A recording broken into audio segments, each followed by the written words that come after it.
Yeah. Siege. Riley. Taz. Yeah. Set me free and give me death, there ain't no other choices. When I lay down and go to sleep, I keep on hearing voices. Little whispers in my head, man, is you fake or loyal? Find no water, death is sign, baby, pick your poison. These little demons living underneath my bed, creeping. Know the real monster lives above them all, sleeping. That subtle breathing in your closet every single evening. Thought you never see me again, looks can be deceiving. When they hear the sound of the drum, they'll be saying, oh Lord, here they come. Yeah, here we come. We take play seriously. That's why ATK chooses Omen by HP and Windows 10. Here we come. Welcome back, ladies and gentlemen, to more Overwatch action here tonight. We are bringing you the ATK Challenger Stage 2. It's the fourth week that we're in here, and we've got two amazing teams. I am Ultras and bringing you the action here tonight, and I'm joined by the amazing Sun Phoenix, definitely one of my favorite people to cast with. Sun Phoenix, how are you doing? Oh, that's very nice of you to say. Didn't your parents teach you not to lie in front of other people? Anyways, I'm excited to be. I think this should be a fascinating match this afternoon, this evening. Indeed, it's going to be Ladon, who's facing a lot of roster changes here, just mixing, matching, trying to find their feet here and try different team comps coming out, versus Ryzen, that's going to be taking on a team that we haven't seen a lot of on stream. Risen, sorry. Yeah, we actually haven't seen this team once yet. They're one of our newest teams, of course, alongside REACCE Legion. I think I got that word salad correct. But they're the two newest teams to the league, and Risen's actually been performing pretty well, taking out some more established names in their sort of path on to fifth place, at the moment in the Challenger division. Now, they haven't yet played the two top teams in the division, of course, Overclocked and Ladon here, which we'll see today. So they have perhaps got a few losses left, and they have lost to the teams above them and beat the teams below them. So they're exactly where they're supposed to be at the moment, I think. But they've got a lot to prove here, given that it is their first time together as a team on stream. And this is, of course, their first time playing together in a league. So interesting to see how the things work out for them today. Indeed, it's going to be interesting. You know, we've got a team like Ladon who has been playing for a long time, has played through the first leg of this ATK Overwatch by ATK tournament. If you guys managed to catch that, you would recognize the names that are coming up on the team that is Ladon. You've got Blur leading the top there, very, very prominent member of our Overwatch community, coaches so many teams, and this is going to be Blur's last match here with Ladon tonight, taking on that tank role as well with Darkstar. The two of them very used to working together for a lot of the time. Our DPS roles for Ladon are going to be swapping around a little bit as we go through the matches here tonight. Starting us off is Chaotic and Bubs, and we know that Too Easy for Daddy sitting in the wings, also going to be joining us as in that DPS role. In your support roles as well, a little bit of mixing up here. Donny May and Asterix taking on that first initial double support roles. Asterix going to swap out for Smiley in a game later after this first game. Just wanting to get a little bit of exposure here in this new Ladon side. Yeah, and on the side of Risen, I just want to mention as well that I am Sun Phoenix, not Michael Uder, as it says there, unfortunately. Please don't get us confused. Like, I don't need that in my life. It's a favorite mistake. Yeah, Alta's the better looking of the two of us, for those of you unsure. So on the side of Risen, we do have Bubbles and Unreal Nick on the tanks. Bubbles on main tank performed quite well at the Pride Cup recently. In fact, on the team, Grant's team, the Grant Hindenburgs, I believe he was on. So pretty standout main tank. I think we could look to him for a lot of plays today. We've got Sargeras and Lime Urus bringing up the DPS, and then Broke Folly and Dragon Wolf on the supports. Now, obviously, we don't have much information on any of these people in terms of their competitive histories, as they are quite new, but we're going to get our first look at a lot of them today.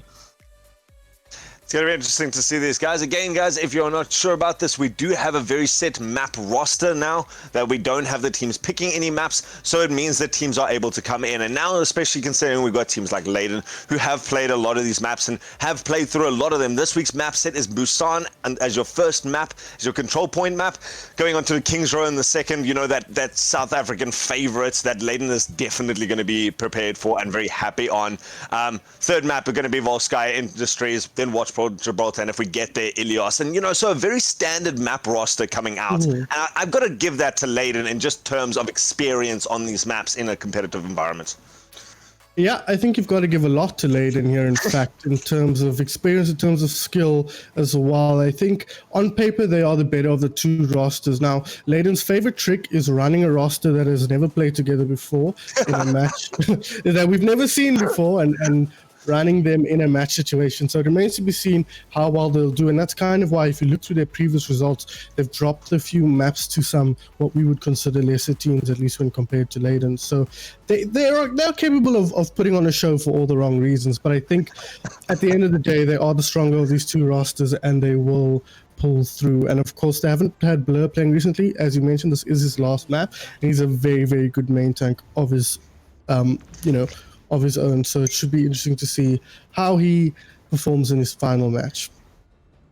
Well, looking into this map, we've got Blur taking on that Hammond at the beginning of this as we go into this Gardens. Very nice dive composition, very mobile composition coming out here from Ladon, with the least most mobile people being your two supports as Mercy and Moira. I mean, come on the side of Risen though, much more static lineup coming out here. Bubbles and Unreal Nick coming out on those two shield tanks, and a bit of just pink damage coming in the back line there with some good solid support healing. Yeah, should be interesting to see here. Different ideas for compositions, but things are getting started off right away. And so Blur's going to go in the back line, just create some space, and it certainly seems like Ryzen being pinned into this corner, Chaotic managing to get some nice damage in from the sky, looking for a bit of an angle. And this is what Ladon wants to do, is they just want to consistently get angles onto Ryzen here, and they are starting to get the picks. They can start engaging where they want. It managed to get the first pick onto the support, and here comes the second support. This is going to just start to cascade now with the rest of the fight going out. Bubs is going to get some kills, and certainly a Torbjorn versus an Echo in the backline. Oh, there comes that beam. Starts to melt through the players in the background. Doesn't actually manage to get all the kills that they need to, and is going to pay eventually with Bubs' life. But it is going to be Blur on point, just very casually collecting that point. And they're able to just get so many nice angles to pick on these fights that they're even dragging it out now. Ryzen wanting to re-engage here, maybe wanting to just pull back a little bit, give the Ladon the point, and now they're instead getting split up quite badly, and they do eventually pull back. Yeah, nice work from Ladon there. I mean, credit to Blur, charged that minefield so quickly. An ultimate that can often take a little bit of time to get charged up, but with the way Risen are playing quite bunched up, he's able to get some big value pile drivers and get the kills he needs to. But the Coalescence comes out now as Ladon look to get aggressive. And now we've got some massive angles coming out. We've got Bubs has got that replicator. They're going to be looking for that, but doesn't even need it for this fight. It just seemed like Ryzen just ran straight into the face of it, and there's that poor Torbjorn now trying to do something on the point. And again, these two big players are left alone at the end, and there's nothing Unreal Nick can do at the end of that fight. No, not at all. I think we're waiting for a big ult fight out of the Red team here, Risen. They've got the couple of ultis here. They've got the Shadow online pretty much. Unreal Nick closing in on his. Both DPS and both supports almost have theirs, but they are fighting into quite a few ultis on the side of Ladon. So this could have been quite an explosive fight. And I think even if Risen win this, they need to be careful of how many ultis they commit to this, because even if they win it, they've got a lot of time left to hold the point.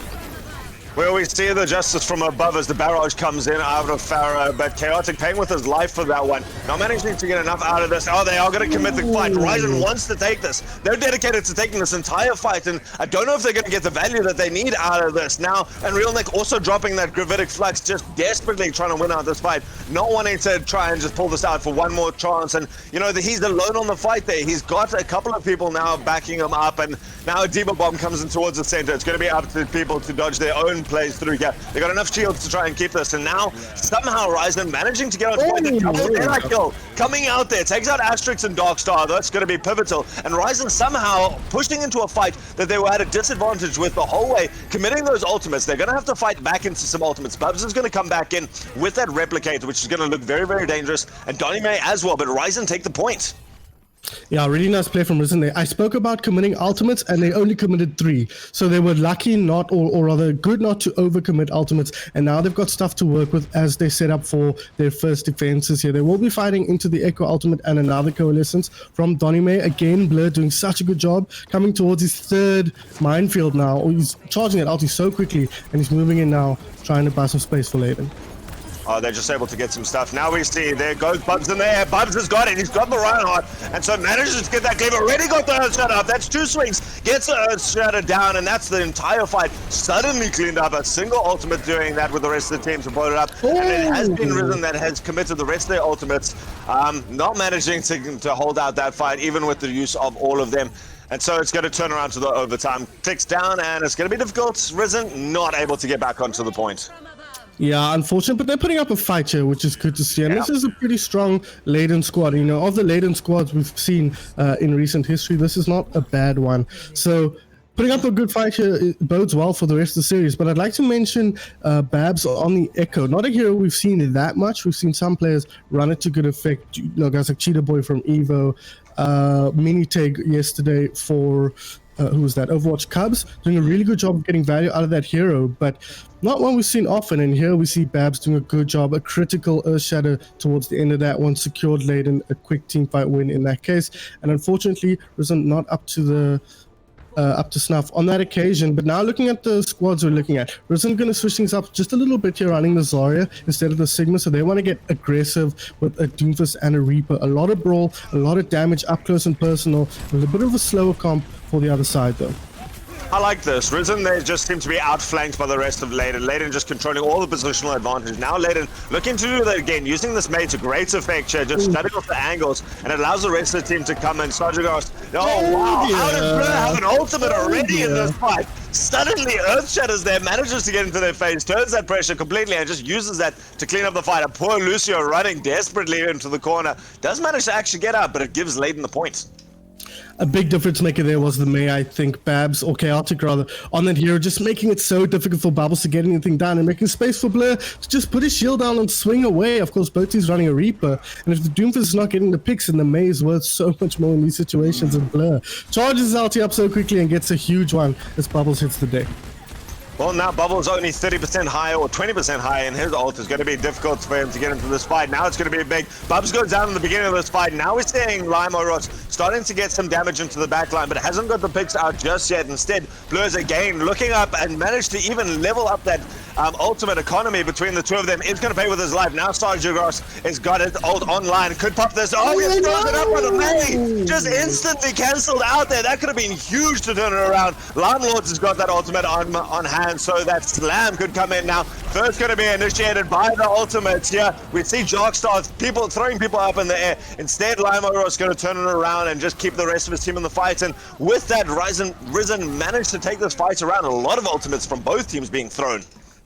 Yeah, but at the end of the day, Sargeras, the better Reaper of the two. We saw his ult get cancelled just as he started channeling it. That's not something you ever want to see. But he got value with the Hellfire shotguns instead, so he didn't really even need it. And he's almost 50% up to his. Bubbles at his, and a Blur once again doing a great job charging that ultimate nice and quick. But they might be fighting into a Blizzard on the side of Risen, on side of Ladon rather, and Risen might be coming up with a Graviton Surge of their own. So both teams, it's going to come down to execution here. That's a bad start. Oh, that is big. That's going to be a shot that goes the other way. Somehow Bubbles manages to save this fight, especially with that Maywall starting off the rest of the team. The Blizzard is going to be committed into this fight, and that's going to shut off a lot of them. Bubs looking to finish this fight off now. Instead gets taken down by Lime Oros in the back of the fight. So that Doofus really paying off here. Could pay with his life though. Trying to get out of here. Does eventually go down to the Sigma. And so Ladon start pushing onto the point. They've got the heals. Donime doing a great job there. Just having used that coalescence. And so they've still got the beat impact there, but Blur charges Bubbles off the point. Bubbles going to try and stay up here. In fact, getting bubbled up there by the Zarya, and does manage to get taken down eventually. Ladon take the points. Bubbles all over the place, in more ways than one, it has to be said. Blur, 87% towards his ultimate. Bubbles only 28%, and Bubbles ulted just after Blur on that occasion. So, I mean, in the Reinhardt battle, Blur's looking much better, but I think, again, critical that is Babs, or rather Chaotic, on the May. That Blizzard really was the key that unlocked that team fight for Ladon Esports. The wall was started off as well. So, that's been a key difference here. The Doomfist not quite having the same impact. Oh, there comes the wall. It's going to separate up, and with this Darkstar follow-up after that That nice shatter that came through. Now a lot of damage coming through. Asterix managing to get that beat out to just keep the team alive. But the rest of Ladon starting to actually take a lot of damage now. Limaro still has an ultimate online, but Sajagras getting so much work done, both with that ultimate and then finishing it off with those Hellfire shotguns. This is what Reaper play should look like, and Risen has managed to take the point back. Yeah, really nice play from Risen. That was a kind of tale of two off-tank ultimates. The Sigma got a lot of heroes in his Gravitic Flux, but not many kills. The Graviton Surge hit much better and got a lot of follow-up. So nice work from Risen there, but they've still got a lot of work to do. They're going to equalize things on Busan. This could be huge now with that Doomfist going into the backline. Actually manages to open up that space again. Sajagras going up with that. Reaper just taking that positional advantage, and Risen, I like this, the fact that they're managing to hold some team fights, not relying on ultimates. They're not trading it out. And a key to that has been Sagras on that Reaper. I mean, we've seen him just do so much work with the Hellfire shotguns. And again, if you look at Blur versus Babs, Blur's getting way better. But on the other side, the Reaper battle is going in Risen's favor. Both Earth Shadows going down there. The Coalescence from Boat Folly going to be keeping a lot of the rest of the team alive. Ooh. And they're now starting to cancel it out. Both Coalescence going out, in fact, being thrown down here. But it's going to be Risen who's taking this. They've got a Reaper on point, but Ladon is not been able to hold this. They've got a Moira as well. But when the rest of the Risen just flattens on top of you, Risen can take this out somehow. You got him! Get out. Okay. I think he got him off the left there. That's really unfortunate for Blur on the ball, taken down straight away. Darkstar on the point though, and unfortunately, I don't think there's enough bodies for Ladon to help him secure the point. Risen, really nice play from them, you know. I think we can all agree Ladon were the favorites coming in here, but Risen doing a really nice job of putting up a fight. So like I mentioned in that previous team fight, it was a tale of two main tanks and a tale of two Reapers as well. Blur getting much better of the main tank trade for the most part, really shutting bubbles down nicely and building quick ultimates. But on the other side, Sagras, Babs, not really getting much value, if any, out of that Reaper when compared to what Sagras was able to do. And that was critical in breaking down those fights.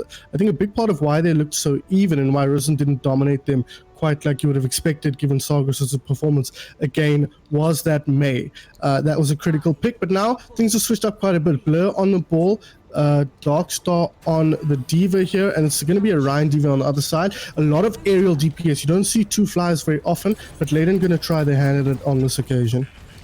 Ladon again going with that very split up, looking to take all the positional advantage and all the angles to take it into Risen. Again, Risen now favoring, just realizing what a good job that Brawly style did when they run into it, but they don't have anyone to track down all these different angles that Ladon's managing to throw at them. Ladon just cleaning up now, just targeting person by person, able to peel for each other so much, and they take that instantly.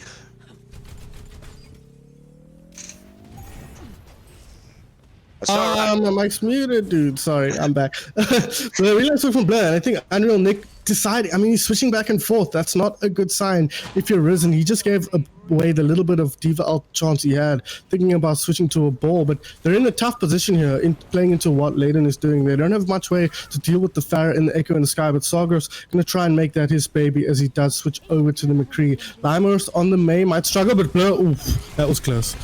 Oh, that boob coming out there. Chaotic's got an ultimate. He's going to drop it in the backline here. Has found the opening and really gets an amazing amount of rockets into the face of everyone. Just positioning that so beautifully and tucked them away. Pinned them against the rest of his team. And now, with only two people left, even managed to get Blur with that poop off the point there. Just Ladon dominating these positions.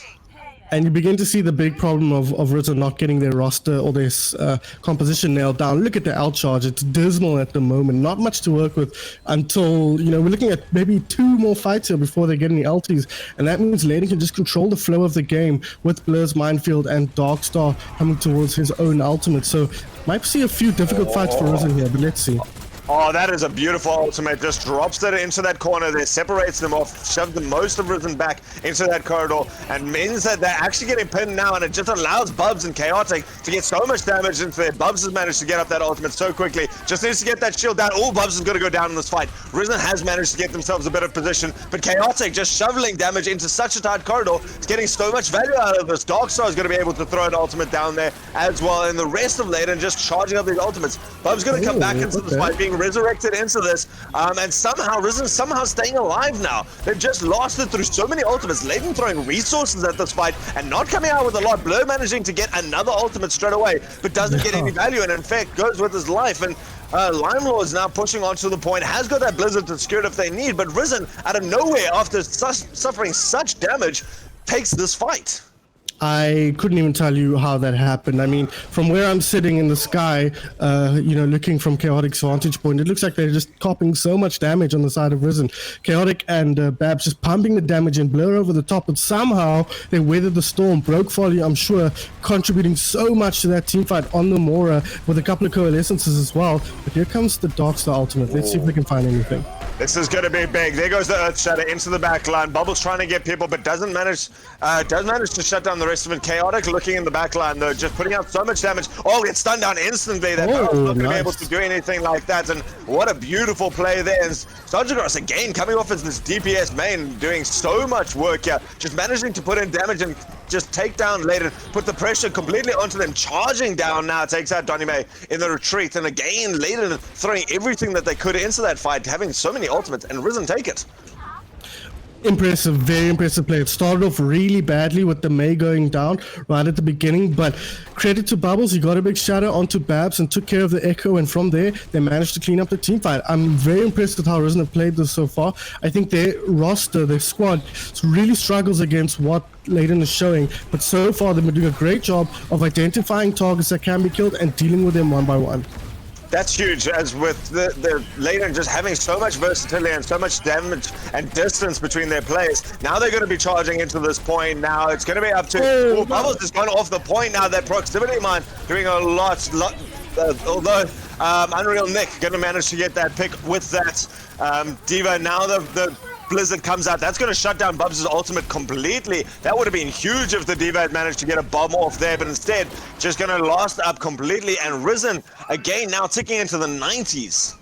I mean, this is looking pretty good. Blur will manage to get back on here, but he's in a tough position. He might get taken down before his team even makes its way through, throws it up, and Risen in a great spot at the moment. They're just keeping such positional play, and they're playing so well as a team, absorbing so much damage, taking so much damage from a distance, but managing to stay alive. Now Broke Folly managing to get up another coalescence, going to keep this team alive, and it just gives her team, a lot of time to play around on this point, get the kills that they need to, even with the Earth Shatter being committed there at the end by Bubbles, not necessarily needed, and Blur is going to have a very hard job, especially into a Moira anime, try and stay alive, doesn't do it, and Risen off the 99% down, comes back and takes our first map. Woo! So, I'm shocked. I'm so impressed with how Risen played. That was a really, really difficult composition to try and play into. Like I mentioned, Ladon, as you say, taking so many different angles, and this verticality that we see out of the likes of Babs and Chaotic makes it so tough to deal with. But between Sargeras and Unreal Nick, shutting down the damage for long enough for the tanks on the low ground to win the frontline fight. Now, there wasn't really much of a frontline for Ladon there, running the ball and the Diva as they were, but they managed to identify targets on the side of Risen and deal with what Ladon was showing them. That was an impressive performance. And what it also showed was a lot of composure and a lot of zeal out of this Risen squad. Not something you'd expect to see out of a squad that is this inexperienced, something you'd more expect to see out of Ladon. Now, something I do have to mention as well is having spoken to Blur in the recent past many, many times, as I'm sure you can imagine, given that we cast together like every second day. He has a lot of respect for this Risen squad. He actually pipped them to be one of the top 3 teams coming into Challenger Division, even despite their kind of newness. So he's expecting them to be a strong team. And I think, my point is just that Ladon wouldn't have been underestimating Risen here. I know Blur wanted to come in and dumpster the enemy main tank a little bit and show his stuff, and I think he's done a pretty good job of that so far. But there's more to a team than just a main tank. And Ladon need to dig a bit deeper and figure out what solution they can find to dealing with just the kind of zealous play that Risen are showing them. They have made switch-ups though. We do see 2 easy coming in for Babs, so we're not likely to see as much Echo being played anymore. And I know Babs really loves his Genji, so who knows what 2 easy runs usually. We know that he runs a lot of Pharah. We've seen him do really well on that role. And I think that's the only change they've made so far for this map. So we did expect to be playing that Pharah though. Who would you expect to play the Pharah out of the 2 of them? Because Chaotic was doing an amazing job with that Pharah. I think it depends entirely on the specific hero pool. So I know Chaotic, for example, loves the Reaper, and I imagine it's just a question of how the two players match up on their different heroes. So I think Too Easy might be the better Pharah, but it depends on how good Chaotic is on that second DPS. If Too Easy's second DPS is better than Chaotic's, then he might run the Pharah. You get what I'm saying? Yeah. I think I overcomplicated that, but the point is I think it's going to depend on entirely on how comfortable they are on the different heroes. But I think from what I've seen, I think Too Easy does have the better Pharah. I'm interested to see how Ladon take this, because, like, to me, Ladon outdrafted it. In the beginning of it, Ladon took that first map by completely just flanking Risen from every side. You know, they went on every angle. They got the Pharaoh on one side. They got all the other guys on the other side, just taking so many good fights, so many mobile heroes, the ball flowing through the center of it with Blur. But they managed to just disorientate Risen completely. Yeah. Risen then won the second map indoors there, the controls, not the control center, but indoors, the hangar, I think it's called, Mecha Base. They were able to do that by taking a really strong ball into their faces. Now in that last one, Ladon went back to that very mobile composition, and Risen's comp didn't really seem to counter that. They were chopping and changing, going back and forth, trying to figure out what to do. And then they just suddenly absorbed all the damage. And you got to give it to Broke Folly there. It was 24,000 damage at the end of the game. That was like at least half of that was on that third map. Just managing to keep the team alive through like Pharah barrages and everything like that. Yeah. Like I said, in that team fight that Risen ended up winning, that kind of shifted the whole momentum of Downtown.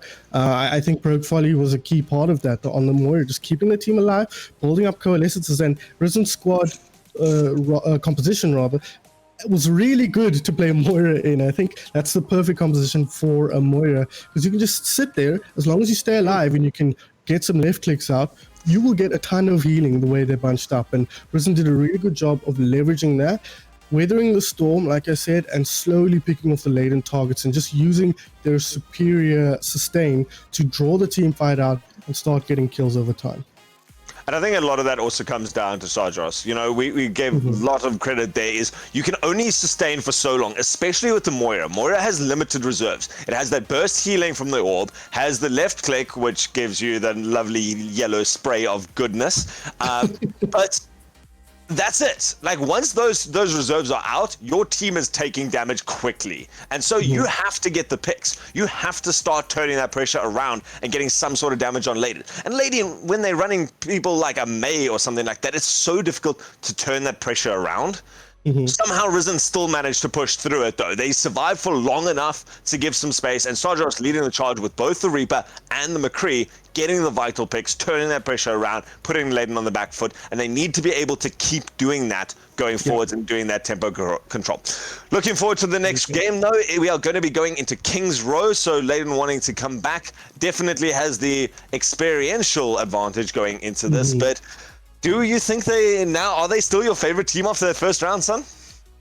Yes, I think Risen, although they ended up winning, it was very tight. And I think when it's that tight, you look at a team with more experience to be able to solve the problems that Risen were presenting them and just clean up things a little bit. I know Seraphim, I've played many matches with him as a part of Ladon Esports, and I know he's going to be talking to his team and telling them, giving them some sense. Blur as well, obviously level main tank, right, so he's also going to be talking to them. Okay, here's what we're doing wrong, here's what we need to do, and here's how we solve the problem. It's a lot harder when you don't have that kind of voice on your team.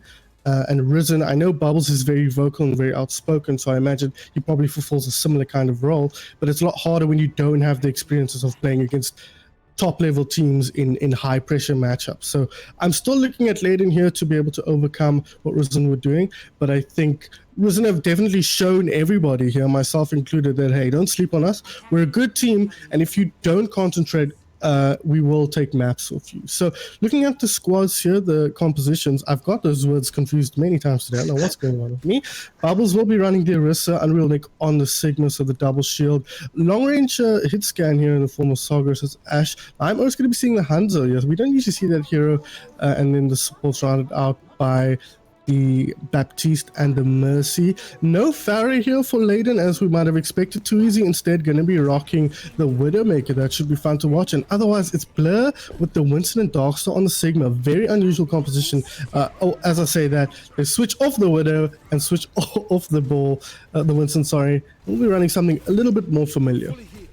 I like that swap by them. They just managed to just shut down, see what Risen is doing, and now they're moving very quickly into the backline. They managed to get that grenade, that dynamite into the backline and shoving Risen back into the corner. Risen doing a good job of flexing so far and giving their DPS a lot of space. They're Blur or getting it stunned up quickly, but now just charging to the backline. Blur doing a huge amount of aggressive play. They have shut off that Hanzo in the corner, but can you really shut off a Hanzo with the wall? Not so much. Blur going through the charge. That huge aggressive play going in the backhand has managed to get up an ultimate already again and could use this to win out this fight. Now looking to get this. And we are going to see the Mercy go down. Dragon Wolf looking for an emergency res, and somehow with that huge burst of aggression, Ladon take this first point instantly. Yeah, Risen put themselves in a tough situation there by giving away so much space. Now, you don't really have that much of a choice playing into what Ladon are running here. You don't want to be in a position where that Ryan can just swing away and build up a quick ulti, which Blur ended up doing despite that. But they kind of left them in a position where they were relying heavily on the DPS to do damage. And when you're fighting into two shields, that's a lot of work for your Hanzo to try and put out. They are set up so aggressively. And he finds a couple. Oh, he goes for the charge, but actually goes straight into the wall, going to pay with his life. And so they were playing very aggressively there. Darkstar is going to have a follow-up Gravitic Flux now if they do want to push it back. Instead, they're going to use this just to push out. Oh, Darkstar going to go down, holds that onto it. And so Risen have managed to push back after that sneaky little flank. Sneaky. Unfortunately, Chaotic, after we spoke up as Farah, made a big old snafu on the May there as he puts the wall up right in the middle. I'm sure Blur would have loved to have free reign and just wander on through there and swing away, but unfortunately he had a blue wall in his face. So really unlucky, I think. And now they're coming forward though with a lot of ultis, but they have lost that momentum. I love how Ladon has now actually stepped back from the payload, given Risen the space, and Risen now on the Ladon on the payload, pushing forward now with the Bob in the backline. Wow, all of these damages coming out straight away. Ladon doing such a good job of cleaning up this fight so fast. All of these damages coming out. All of these damages, man. That was a beautiful team fight set up by Darkstar on the Sigma. That Gravitic Flux caught so many, put them out of position, and the follow-up was pretty elementary from that point. So really nice work from Ladon, rescuing a bit of an embarrassing situation, has to be said. Can they get the point, or will they get in now? Listen, we'll get in here. The contest is there, but you got to be fighting into Chaotic's Blizzard there. I mean, that's what you got to worry about. Lama Ross throwing a massive play through the center. Blur gets up that second ultimate straight away, and Bubbles has still not thrown down an ultimate. So it is going to be Ladon clearing up this point. Bubbles hasn't thrown an ultimate, right? I don't believe so. That's Blur with two ultimates in the time it's taken Bubbles to get up one then. Yeah, I think so. Look, Blur's feeling himself today. Did you see the play today? He's very much on song. It's up to the rest of Ladon to keep pace with him. But we see now that Vulture running his ash, setting up on the high ground, putting the damage down. But let's see if Risen can weather the storm once again. Okay, Bubbles does have this ultimate, and with that Coalescence going to be pushing into the backline. This is going to be a big opening. Bubbles has a chair, now going to be pushing through this wall, just trying to get into that face, just trying to get down that other Reinhardt wall. They can't do anything with Blur's stuff. Instead, the position's going to turn around now. Bob being pushed in, or Bob nearly being pushed off, instead going to be pushed into the corner. Now we see Bubbles Earth Shadow going down, but the rest of the team's not there. Sargeras has got that ultimate, looks for it, could use this to clean up the fight straight away and win this. This is going to be it. Finds that backline, finds every one of the kills that he wants and cleans up. Mage is there going on the side, even getting given some Bubbles there. That was patient play. That was lovely stuff out of Risen there, and we saw a few ultis kind of going awry there. Bubbles Earth Shadow springs to mind, but I think that bought them the space they needed, and Sargeras bought himself the room to build his ulti and get a huge 3k off the back of that. So once again, the Reaper coming to the rescue of Risen, but they will be playing into another Blur Earth Shadow here. Oh, it seems like Risen going to start this fight off, has that Coalescence. They're going to charge all the way, goes around the May wall, goes through it, straight into the face of Ladon. Ladon doesn't have a lot to counter this. They've only got Donime's ultimate on the Baptiste, and that's not going to be huge, so they put it up. Blur does have that ultimate now, so they're going to be able to use it in Broke Folly, just expending that ultimate. That's going to be huge. And then the May wall goes up. It could be a problem. Hasn't managed to Chaotic drops it fast enough that the rest of Ladon are able to go through. Too easy for Daddy going to drop that bob to just finish off this back line now, and it's going to be the rest of them trying to pick it off, not getting to get onto the Baptiste. Instead, it's going to be the rock off the side there. Bubbles going off the side. Ladon managing to carry on with this fight and start to take the damage that they need. But the rest of Risen fighting so well on the cart that they actually haven't lost any position now. And they're just bouncing around, letting the rest of the team coming in. Darkstar is going to have that ultimate. Chaotic going to have one soon. Donnie May still having hold on to that. And Ladon are starting to build up quite a nice economy base. The rest of Risen, though, has economy of their own. And so they're still managing to stall out this position. Darkstar going to try and initiate this next fight here with the Gravitic Flux. And with the rest of Risen grouping up quite nicely. You could do this quite quickly. Unreal Nick going to be the first one to start it off. Puts that Diva Bomb up onto the high ground. Doesn't manage to get out of anything, but does manage to get a lot of damage into this. Now everything being thrown at the same time. Gravitic Fluxes, Meteoric Slams coming in. The rest of the team trading this out. Both of them desperate for this. Sargeras, though, still holding on to that Death Blossom. Could turn this fight around at any stage. Just managing to do it, and instead, no, the rest of Ladon getting taken down. And Lime Oros waves goodbye as Sigma falls off the side there. Chaotic going to be the last one. And Risen hold it again. Oh my lord. Okay, key moment there we didn't quite catch. Unreal Nick eating the blizzard. That really was what set Risen up there for success. So really great work from the Diva, something we don't see often enough in South African Overwatch. And that's a key part of her kit. So we're looking at Ladon here coming forward. Not many ults to work with, but another bar. But Chaotic getting that first pick might be a great start for Ladon here. It's going to be big. The Earth Shadow goes down, and so Blur's going to want to lead this going, and they do manage to get off a lot of the kills. Oh, Sargeras going to be the one to go down at the end of that, and so going to try come back onto this. They have to try and stall this out. Bubbles going to be swapping onto that ball to try get onto the point and do something with it. Does manage to get onto point. Just needs to buy the time now for Sargeras to come, and you can see Sargeras now taking this position. Teleports up to the top, looking for that position. Jumps into the backline. Press Q's before he even starts jumping, and does get into the backline. Does get swallowed eventually, but has done enough work in the backline to take out Smiley. Getting rid of the Brigida is a massive play into this, and now Bubbles with this position has managed to get up to 70% ultimate. Ooh, gonna really take down that, but the turnaround comes out. Blur managing to string array in the backline. Darkstar with that Gravitic Flux into the backline secures it for later with only 40 seconds left. Yeah, critical getting it under a minute there as far as Risen are concerned, because that'll give them an opportunity to fight as long as they complete their own attack. But man, that was a really good defense from Risen. They looked under a lot of pressure as we headed into that third point. But that corner on the third point, once again, so difficult for teams to get through, and a great place for defenses to start burning off that time. And Risen did a great job of that, managing their ultimates really well, and getting some clutch kills and that Diva eat again when they needed it. Unfortunately, though, for Risen, Ladon did manage to push on through, so they've got a little bit of work to do as they come into the attack, and I think Ladon can not be so happy with how that all unfolded. But moving into the next point now, onto the attack, we're going to be seeing Risen here running. Okay, they're still deciding. Let's look at the defending team instead. We're seeing Blur play the Risen. I spoke to Blur yesterday about this, and he was like, I'm never playing this hero. I hate this hero so much. But he's going to do what it takes to help Ladon pick up a W here in his last match. So credit where it's due, I suppose. And they're going to be running that double shield. We do end up seeing Chaotic here running the Pharaoh. So as you suggested, might be the case. Too Easy, I think, feels way more comfortable on the Ashe than Chaotic does.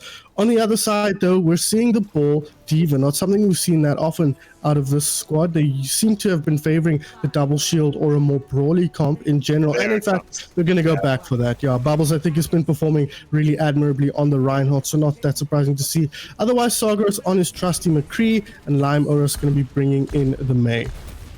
It's going to be up to Ladon now to just hold it. They've got a very static composition. They managed to take that high ground quite nicely. Still a little bit of mobility, and Risen making a good move here, just going through that hotel, trying to go around. Sargeras goes down in the beginning of the fight, and that's going to be massive. That is one of their key DPS, or he is their key DPS in this game so far. And a long flank coming around now. Actually going to open up some space for Sargeras to come in, and just a nice, long, very patient play. Risen, knowing they can't take the fight without Sargeras, just managed to get now, and they're going to threaten this high ground.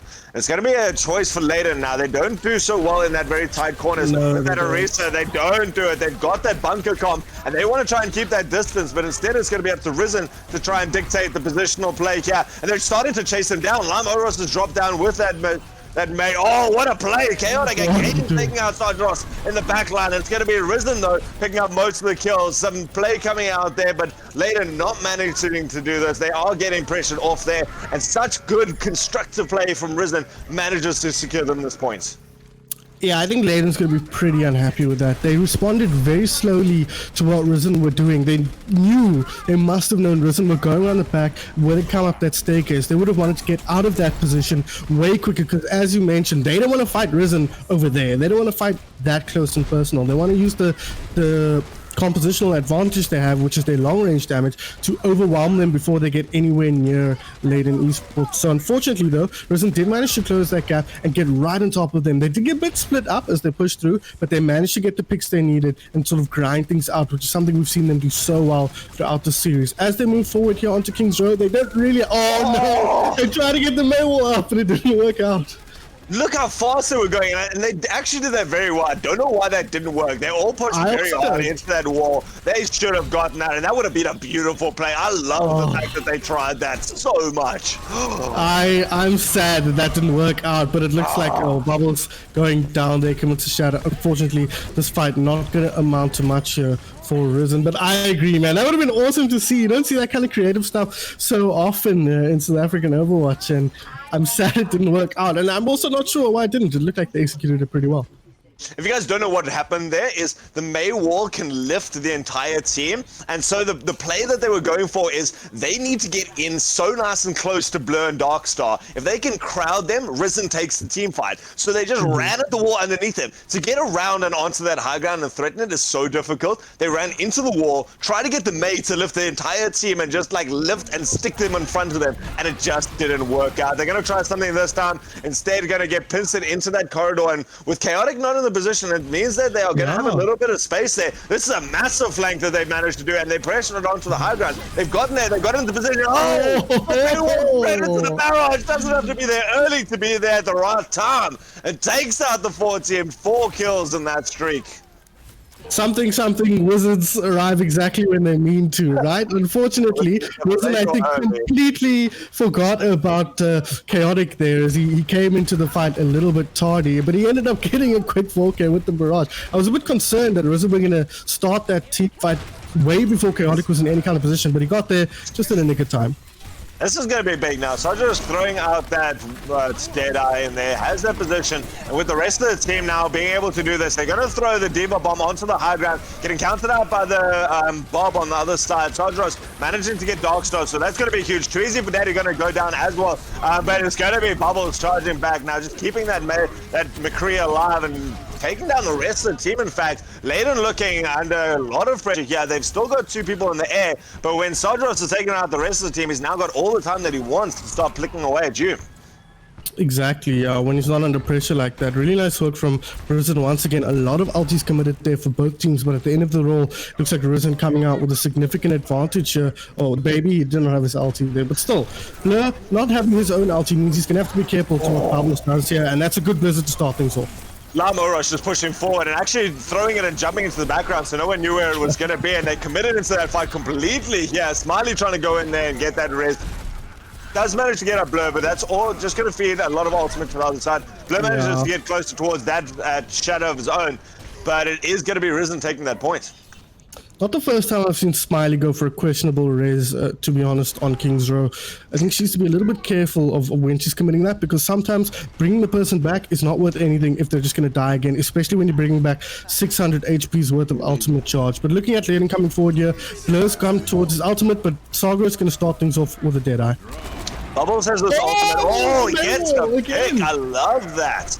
Just jumps up into the air. Oh, Bubbles gets up that big Earth Shatter. Could do work with it. It's going to have to stay back himself, but manages to stay there, gets that healing up, and now can charge forward with the rest of the team. Lama Ross looking to push forwards and is going to do the work there. Shuts down Darkstar, and the rest of these supports. Oh, the charge comes through. Bubbles managing to get into that backline. Unreal Nick's got an ultimate, so couldn't use this Diva Bomb to just secure this point at the end, especially when you take out the Mei like that. And so no one else can really contest onto this point in the Diva Bomb, and so Nick just being super patient with this. Ladon not having any ultimates except for the Bob. Bob comes online just as too easy for Daddy gets it, but it's going to be difficult difficult for the rest to do anything. Manages to get a couple of picks instead. Oh no, Unreal Nick gonna go down out of mech. Isn't gonna throw that ultimate instead. It's gonna be up to Sargeras. Sargeras nearly up to that ultimate again, but has to take out this Pharah. Chaotic could do work in the air. Yeah, that beats does huge amounts to keep the rest of Risen alive though.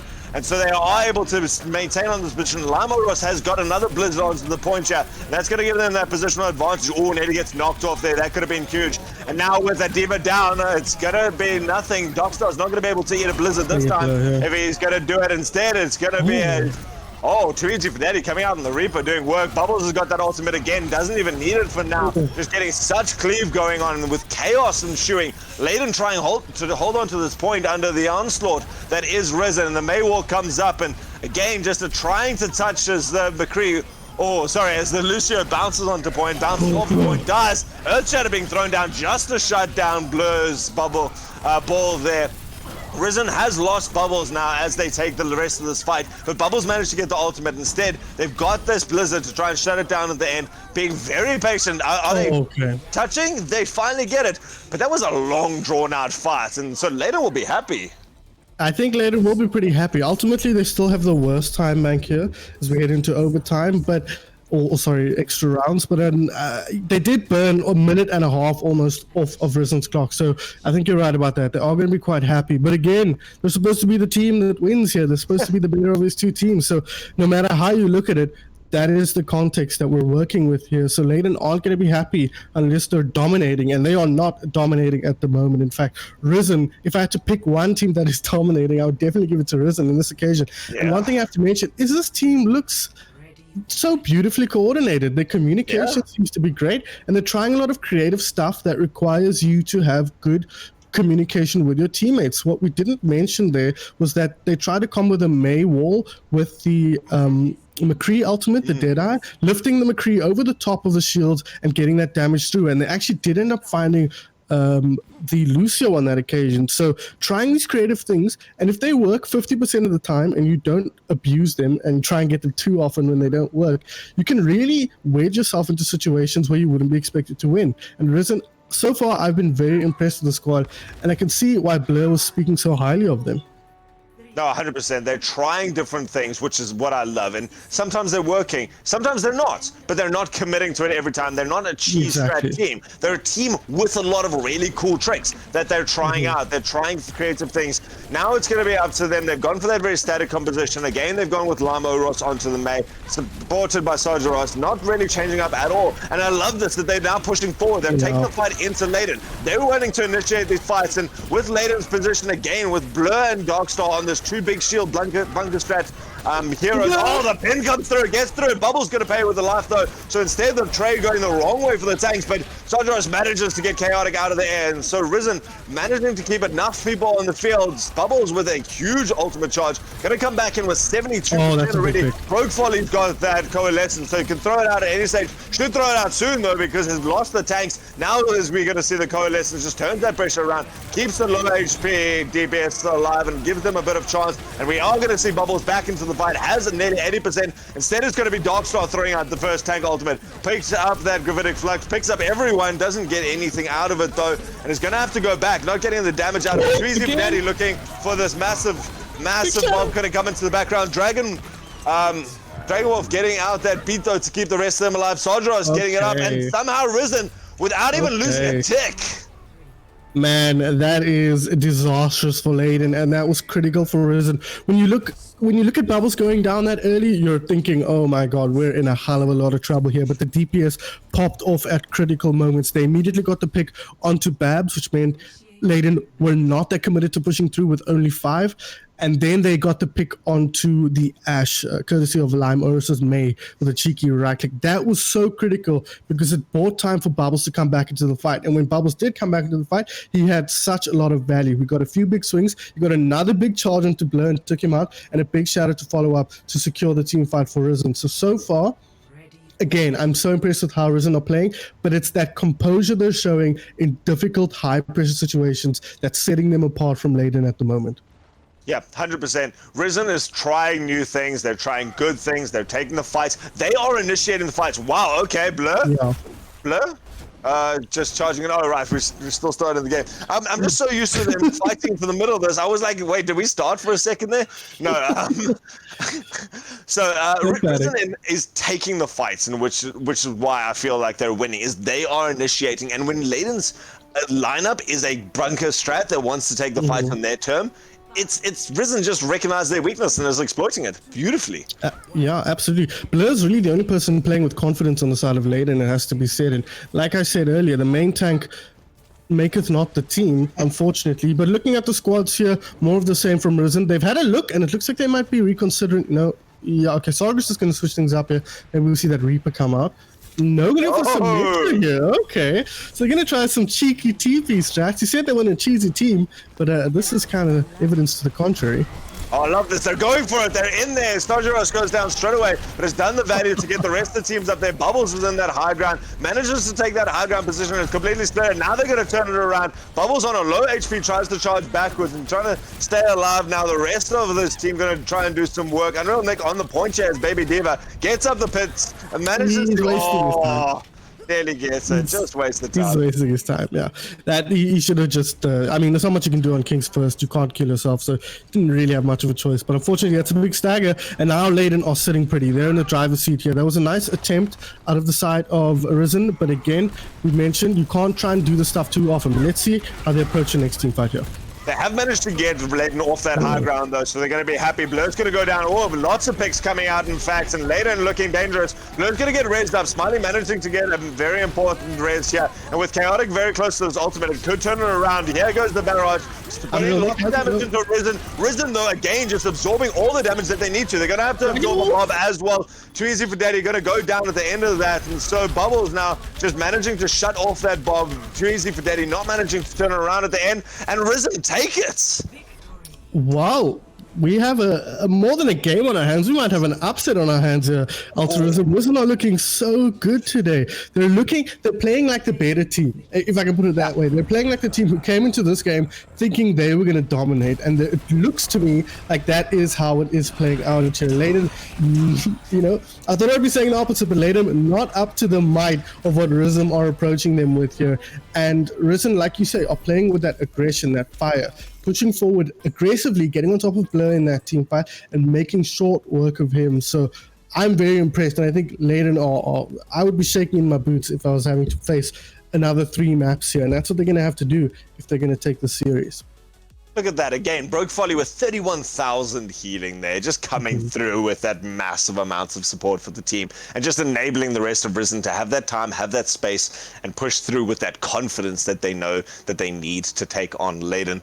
Ladon now coming in as the confident team, certainly not going into our break as the confident team. Going to have to sit and reevaluate what they're wanting to do, how they're going to pull off a reverse sweep to take this. They know what maps are coming, so I mean, they're going to have to go through, and you're going to have to rejoin us for Volskaya Industries as we see if Ladon can pull it back and try to take this after a very dominating debut coming out here for Risen. Don't go anywhere. We'll be right back.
Welcome back, ladies and gentlemen, to more of the ATK Challenger Stage 2 division here. Some interesting plays coming in here. This is where we start to see some of the unknown teams making a name for themselves, and what a way to make a name for yourself here, as Risen coming in here and taking two very tough but certainly confident positions there, and first maps here against Ladon.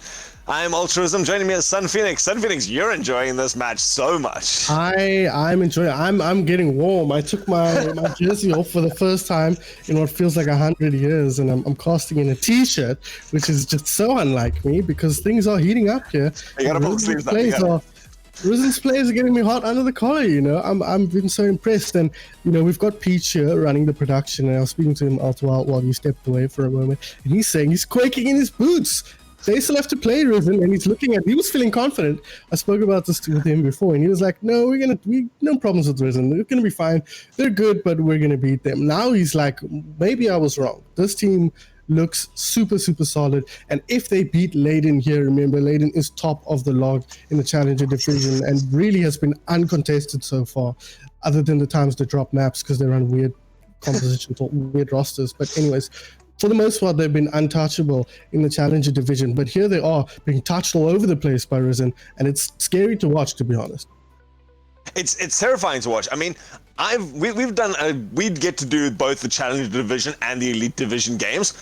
Risen is looking like an Elite division team. They're playing with the consistency, they're playing with the ult economy, they're playing with the dedication and the forethought of a position. They're playing with the flexibility. We've seen them so often trying things out there. We saw them there at the end of King's Row. They poked out, they got an idea of what they were against. They changed to a Symmetra and tried, and we're like, right, we got to go high ground on these guys. Try it out. Let's do something. And even though they didn't win that fight, they shoved Ladon off and were able to take the next fight. They are playing with such good versatility and good ability as a team. I don't know who their shot caller is, but they are doing a fantastic job of this. Yeah, I mean, during the Pride Cup, I was watching a little bit of Grant Hines' stream, and Bubbles is on that team, and he's very vocal. So it wouldn't surprise me to see. It wouldn't surprise me if Bubbles was the guy making a lot of decisions, or at least the micro calls in that team. But we do have a few subs here, Altruism for Risen. I wouldn't change too much of a good thing, but they've decided they're going to swap their supports out. So we do have Xeonerth coming in for Dragon Wolf here. Xeonerth going to see if they can keep up that same kind of pressure that Dragon Wolf was able to apply. On the side of Ladon, we see Babs coming back into the lineup, this time for Chaotic. So 3 maps, 3 slightly different rosters for Ladon. Let's see if this is the one they need to bring them towards a reverse sweep. You know, I've seen all 3 of those DPS now from Ladon. They're all doing a great job. It's not that anyone's letting them out. It's not that they've figured out that Chaotic's the weak link or anything. Chaotic's been putting in some beautiful plays. They got the 4 kills with the barrage there on King's Row on the previous map. They are doing everything that they need to, but it just seems that Risen is doing it faster / better / more in your face. And so Ladon gonna have to do something here. Volskaya, again, a map that's favored by a lot of teams when it comes to this assault sort of play. Ladon's history on it, certainly not marred by any sort of massive upsets, but I don't want to give them too much advantage or comfortability when we've seen what Risen's been able to do against them already. No, at this point you throw the power rankings out the window, and it depends entirely on how teams are performing on the day. And today, you cannot look at this game and think Risen has not been the better performing team. That said, the games have been extremely, extremely close, and one team fight goes a different way, and you're looking at a draw on King's Row instead, and you know, so it is close, and Ladon are not that far away from beating Risen. It has to be said. We have to remind. So we're gonna have to see if they can bring something special out here on Volskaya. In fact, they don't even need to do anything special. They just should clean up a few of their weaknesses. And I think one of the things they need to do is just play better as a unit, play together as a team. They've got their squad figured out, or their composition figured out, rather. They could work on what their composition is good at. They'll be fine. Looking at what they're choosing to do here, completely flipping the script. They're running Blur now on that Winston, running the Diva. So it's going to be a dive, a Tracer Genji dive, in fact. So this is some old school stuff here. Donime going to be bringing in that Anna, obviously hoping to help Babs with the Nano, and then Smiley on the Brig. This is a combo we saw when we cast it last 2 weeks ago. And of course, it's not as good as it was way back in the day, but still pretty good, that Brigitte and Genji combo. On the other side, we've got again, they're choosing to run the Reinhardt Diva here. No double shield on this occasion. Sagras going to be bringing that McCree Limers again, reprising his role on the May, and the supports Broke Folly once again on a very critical Moira, and Xeonerth going to be replacing Dragon Folly on the Lucio. So consistent compositions here, but okay, yeah, he's on the ball now. We've been seeing him do pretty well on this hero. I feel like Ladon's got a much harder team to execute, though. They've got to do so much, and a lot of it just counts on the fact that Donnie can just keep that healing into the back line. You got to try and hit Blur. Oh, Blur going down very quickly there. Bubbles managing to get the kill up on that. So again, now we see Ladon just starting to fall to pieces. They don't have the sustain. They just getting picked off. And when you're fighting into a McCree and a May and a Moira, all three of which are so dangerous to dive into, they just don't have anything to execute. They've got to do so perfectly to get this right. Ooh, PP. Briscoe, my friend. My friend, it's PP time. We're getting a pause. There we go. There we go. Pause comes out for, who's that? Lime Urus called it. So Risen just needed a little bit of time. I'm not sure what the issue is there. But you said it's hard to execute. It's actually, both comps I would say are equally difficult to execute. What Ladon's comp does is it puts a lot of pressure on the DPS to pop off.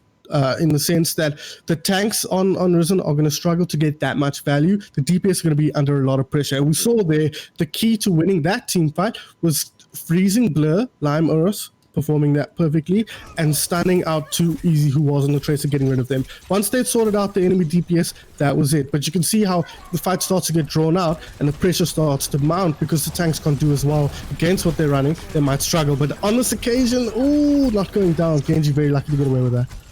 I think that's the thing, is Risen is looking for the longer fights. I think they win the longer fights just through the consistent fight, the healing that comes out from Xeonerth versus the play coming in. This dive composition is so pivotal. Yeah, and all Blur going into the backline, managing to get a little bit of space there, and in fact makes the space for his team. The rest of them going down those, getting those hits that they need onto that wall's going to be big. But Bubs has managed to get out that Dragon Blade, going to be slicing into the background. Does manage to pick up a double kill, and so that's going to be massive in the backline. But Too Easy for Daddy has got that replicate onto the Reinhardt as well. And so the mech's going to go down. Unreal Nick, and the backs up into Blur's minefield. And so Ladon, with a difficult team and in a very important team fight to win concisively, does manage to do that.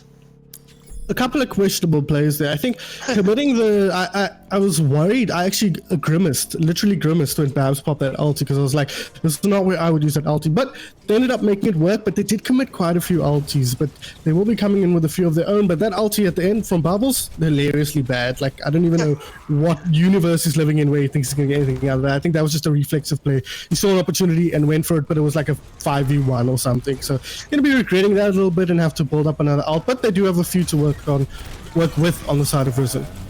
Oh, Bubble's going to go into the back line there. Sorry, Blur into the back line. Going to be able to pick that out quite nicely. Sagras drops that ultimate, doesn't manage to get anything out of it, but manages to get the value instead by clicking down on Genji there. And so it's going to be difficult. Risen are still managing to hold on this point quite nicely, though. Ladon pushing and getting all the angles that they want to, but they're not getting the picks that they need to. Too Easy manages to get Sagras, and instead Blur just going to take a dab off the side of that. Unreal Nick now looking to hunt down a couple more. And so the first wave from Ladon, finding very little.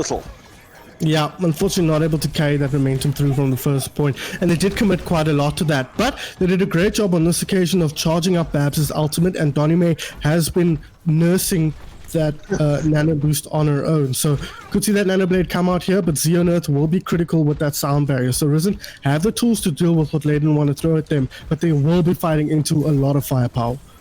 It's going to be interesting to see if Ladon wants to drop everything into this. They've got everything that they could possibly need. We do see that blade coming out in the beginning. Finally manages to get it, but Unreal Nick with the bomb manages to shut down half a team straight away. Broke Folly going to finish off Darkstar there, and it's going to be the rest of Ladon falling shortly afterwards, and that was committing that nano blade. Yeah, exactly. Babs expressing his dismay there at what just transpired. Unfortunately, not getting any value really out of that. And key to that was obviously Unreal Nick's self-destruct, but really Lime Urus set it all up with a beautiful wall and a beautiful blizzard. Sagras as well, stunning Blur out before the power drive connected, really meant that Ladon didn't come in with the momentum that they would usually have liked to. And obviously Unreal Nick cleaning up with that self-destruct really sealed the deal for Risen there. But they committed a lot, and Ladon have got something to work with. Blur's gonna do this. Credit to the backline. Oh, he distracts while Dogstar shows that there's divas on both sides, and that is works for everyone. And now managing to take down Unreal Nick now. Too for Daddy's got that replicate up, and so Ladon coming in with a lot of ultimates, doing what they need to. Bubbles is gonna need to get some sort of earth shatter here to turn this around. Broke Folly with the coalesce is gonna go into the point as well. Too for Daddy gonna have it of earth shatter of his own to work with into this. So big shatter coming. Oh, it's instead gonna be too easy for Daddy. Gonna start this off, and they charge into each other. Bubbles gonna go down in this, and so Bubbles has got a shatter there, but it's instead gonna be Bubs trying to clean this fight off here with the Nano Blade. Does manage to pick up that Moira ultimate, and so no one else from Risen gonna have an ultimate to try and clear out this fight, and they're gonna be fighting into a lot of Ladon players here. Ladon taking a lot of position here, and so gonna be able to clean it up nicely. Bubbles gonna try to get onto point, actually gets knocked off, and Ladon take it quite quickly. Very quickly, 2 minutes left on the clock. That's something you can be very happy with as the attacking squad. You know, I just spoke Lime Oros up there in the team fight before that with a great Maywall and freezing up a few key players and popping a brilliant blizzard, and then he goes and does that where he puts the wall up, the Diva bomb, Darkstar's bomb lands right on top of it, and it's a perfect angle to kill 3 of his teammates. So unfortunately, that was kind of a comedy of errors and not something you can really plan for if you're a May player, but it does mean that Ladon secured themselves a nice quick team fight. I was worried that they weren't going to be able to get the cleanup they needed to as the Risen players came back using their superior spawn advantage, but they managed to do that quite effectively and secure themselves a cap with exactly 2 minutes on the clock, which is always nice to see.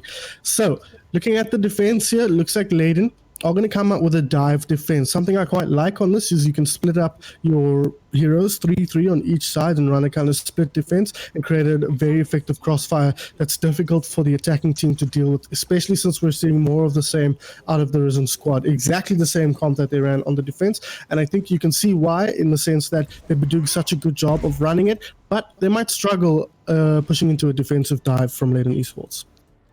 Risen has done such a good job, though, so far of moving as a team. And, you know, I think that's what they need to do against Ladon. They need to walk up the stairs. They need to go take that high ground as a team, push out, and get the picks that they need to. Ladon's going to have to kite them for a long time. And if they can waste a lot of Risen's time just back and forth going around and around the top, the layers there, I think they could do well. Yeah, absolutely they can. It's going to remain to be seen. Like we've mentioned, I haven't been playing with that confidence that Risen has, so I wouldn't be surprised to see Risen head up one side and put a ton of pressure onto one half of the split defense and really just get a kill or two if they're not careful. But it looks like they haven't quite identified what's going on here, and they're just going to go straight into the point. Blur? Oh, man. And that's the problem with this dive defense. Blur's got to get into their faces, so he takes a lot of damage. Manages to get out in time, though, and so it's contested for a little bit. Sandragast has managed to get a nice little spot into the side room here, and is getting in the position to pick out. Oh, gets a nice little flick and stun onto the Echo, but Bub's managing to get out, and so does the rest of Ladon, just diving on when they want to. Nice play. Yeah. That was perfect execution from Ladon there. Blur, I was a bit concerned. His HP dropped quite low and he got stunned up, but he knew exactly how much to commit and how much space he had to get out. And he does that, takes all the attention away from his teammates. And in that moment, of course, too easy for Daddy. Gets a nice pick to open things up from Ladon. And from there, they just clean things up. So, ultimates-wise, Blur coming into his Darkstar doing a nice job of charging. I think he's a Baby Diva, actually. Is he a Baby Diva? Yeah. Yes, he is. Okay, so not quite there. Blur charging up his ulti nicely, and that is going to be a big part of buying space for the Ladon squad, and it's a bad position for them to be in. Oh, there he goes. That's great. Blur's done such a good job now, just realizing that position is what wins his team the fight. And so he goes straight onto that high ground, has managed to build up that monkey ultimate, and so that Primal Rage just doing such a good job to offseat them there, and the rest of them just get knocked around while the rest of Ladon are able to take them off. And now he's managed to provide that space for 3 of his teams, all 3 of the long-range players, in fact, to get their ultimates up.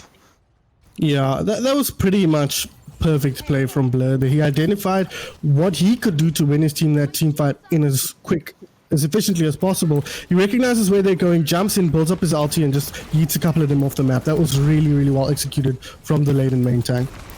Now we're going to see Bub's going to try and look to pick up that ultimate very quickly. It's there. It's going to get that up. In fact, manages to get it onto Bub's. Onto that, and so gets that Earth Shatter straight away. It's frozen up though, so going to get counted out, and it is going to lose that ultimate. It's going to be too easy now to try to shut down this point. Puts the Bob onto the center of it, And so Risen now going to have to cut this out. They're just looking quite healthy, in fact, though. Rogue Folly doing such a good job to, again, get such consistent damage out. Oh, now it's going to be Sojourner's going to be taken out here. Darkstar has this ultimate and has used it to such effect. Managed to even get the nano boost there to keep that mech alive. Going to get thrown up in the air by the May wall. Comes down and gets nothing out of that. Only takes out Broke Folly, but Broke Folly has been so pivotal in these fights that it's going to mean that they have got this fight going out there. Nice track down comes from Blur, and Unreal Nick going to have to abandon the point. But Risen now, with almost just less than a minute, has no time to push just this first point. Yeah, Ladon have found their pace now. They found how they want to play that, and it's putting themselves on the back of Blur. He's doing such an excellent job of making space for his team and preventing Risen from moving through like they want to. I'd like to see Risen put their pressure on the high ground, but they've decided instead to switch compositions up here. Almost a full six-man compositional switch. In fact, yes, a full six-man switch here as they try and figure out how to deal with this now. 30 seconds left, no ultimates to work with. This is a tough spot for them to work from. Oh, and they're going to be fighting it too easy for Daddy. Blue also going to have an ultimate to concede them, but it's going to be too easy for Daddy with that Bob. Just going to have such positional advantage. Going to take it down, but now Blur managing to knock them back and forth. That's the supports down, and so Risen not going to be able to sustain this. Lamora's going to go down as well, and Ladon have had their number at every turn, had a fighting spirit, had a strategy from the beginning, have stuck to it, and have executed it to perfection in this round. Yeah, that was Ladon looking like how we expected them to look when we started proceedings out today. We were expecting them to come out looking dominant, looking strong, looking confident, and they played that way on Volskaya Industries here. Babs, as I mentioned earlier, this is one of his favorite heroes, if not his favorite hero. So he loves playing the Genji and did a great job here. This is where I wasn't sure of the ultimate, but he recognized an opportunity and he took it with to great effect here as he picks off the May towards the end of that. So really nice play from the Ladon DPS player there, but I think a key to that was Blur. Now, I worry a little bit in the way that they approached that on the side of Risen. I think their composition was fine, but I would have liked to see them move up and take some different approaches. It seemed like they were committing to that bottom left approach quite a lot, whereas I would have liked to see them go up the top left instead, or perhaps the top right again. Of course, it didn't work the one time they tried it, but Blair doesn't have ultimate every team fight. You can't do that every team fight. So get up on one side, put the pressure on half of the team, and force the other half to respond. You know, that's the point, is Ladon won that because they had the high ground advantage. So when you can give someone like Tweezy for Daddy, who had, what, a 71% kill participation, it's got all the space in the world there. That's all that they needed, was to give Too Easy for Daddy that space. And basically, it meant that every fight they had a Bob to fight with, which meant they were playing 7 people. If you're going into the low ground fight against 6 people on a high ground and a Bob every fight, you're going to lose. And Risen did that. You know, very clinical, very textbook fights. They were losing every single time. And it's not because they're bad players. We've certainly seen that. But Ladon dominated the position. They dominated the pace. They dominated exactly how they took every fight. And Risen has won their fights in the past by choosing the fights that suit them. Now, they didn't choose a single fight that won, that they could have actually won. Pretty much. They struggled to get on the high ground. You know, maybe even throw the Symmetra out on that point. Yeah. Solves the problem that they were that they were dealing with quite well if they could make it work. So maybe a bit of lack of creativity there, funnily enough, when you look at how King's Row went. I think just losing that momentum and confidence a little bit. So hopefully, as we move through to Watchpoint Gibraltar here, Risen will find their footing again and put up a much better fight than they did in Volskaya Industries. That said, though, Gibraltar feels a lot like Volskaya in a lot of ways. When you think about the high ground defense that Ladon just put up, Gibraltar is another place where you can set up an exact same or very similar kind of defense, especially on the first and second point, and really just prevent Risen from playing that hyper-aggressive brawly style that they've been executing so well on King's Row and Busan, and put them under pressure and maybe recreate the kind of situation we saw unfold on Volskaya Industries. Now, we have to remind ourselves that Xehanort did come in for Dragon Wolf there, and it seems like Dragon Wolf might be the favorite player of Risen, as they are bringing him back for Watchpoint Gibraltar here. On the other side, though, Ladon Esports making another change to the DPS lineup. Again, always a concern of mine when you're putting people in and out of your squad. They're bringing in a player called Kiri, who I've never heard of in my entire life, so I have no idea who this person is or how good they are or what their hero pool is. But they're going to show us now if they can stand up to what Risen are showing. And we have also got a change here from Risen. We have Dragon Wolf coming back and Xeonoth going to be knocked out there from that last support position. Certainly not doing anything wrong in that fight, but just really going back to that composition that worked so well. Risen obviously going with a bit of class into this team here, manages to do this. This is like back in old school styles of arcades where you only had 3 letters to work with. You came up with all the best names that you could. And Risen now is going to take a little bit of class here, just managing to come back, hopefully ready now to take this out. I'm interested to see about Kiri. Is standing out there as the only non-octopus on the team for Ladon. It's going to be interesting to see, but it's going to be great for Ladon now. They've got that confidence that they needed. They've got that momentum that they needed. They managed to turn around. They're playing their game, and that's what we like to see. They're top of the leaderboards for playing their game. You shouldn't be playing anyone else's game in there because they're not playing better than you. On paper, absolutely, but Risen absolutely playing better than them on this occasion. So we're going to have to see. Now, as I mentioned, Volskaya, the momentum did shift quite a bit in terms of how the series, the context of the series as a whole. We have to wait and see now if Risen can shift it back in their favor. We mentioned during King's Row, I mentioned how well Risen, how good they are at playing under pressure, how composed they've been under high pressure situations in general in this series so far. So they're going to have to show if they can do that in a more meta sense now. They're on the back foot a little bit here. They got dominated on Volskaya, and they're going to have to see if they can keep that composure on watch point and bring the whole momentum of the series back towards them. If you guys are keeping track now, teams have swapped sides again. So Ladon going to be coming out on our blue side. They are going to be taking this. And I must admit, you talk about pressure situations. How much pressure must Kiri come in now? The team is already on their last legs. You can't afford to lose anything. You got to come and take that reverse sweep. And they've just done so well now with the previous composition. You're now taking the place of Bubs, who's played an actually really good Echo. One of the few Echo players, like you say, that we played. And getting consistent good ultimates. Certainly not copying the Ana or anything like that.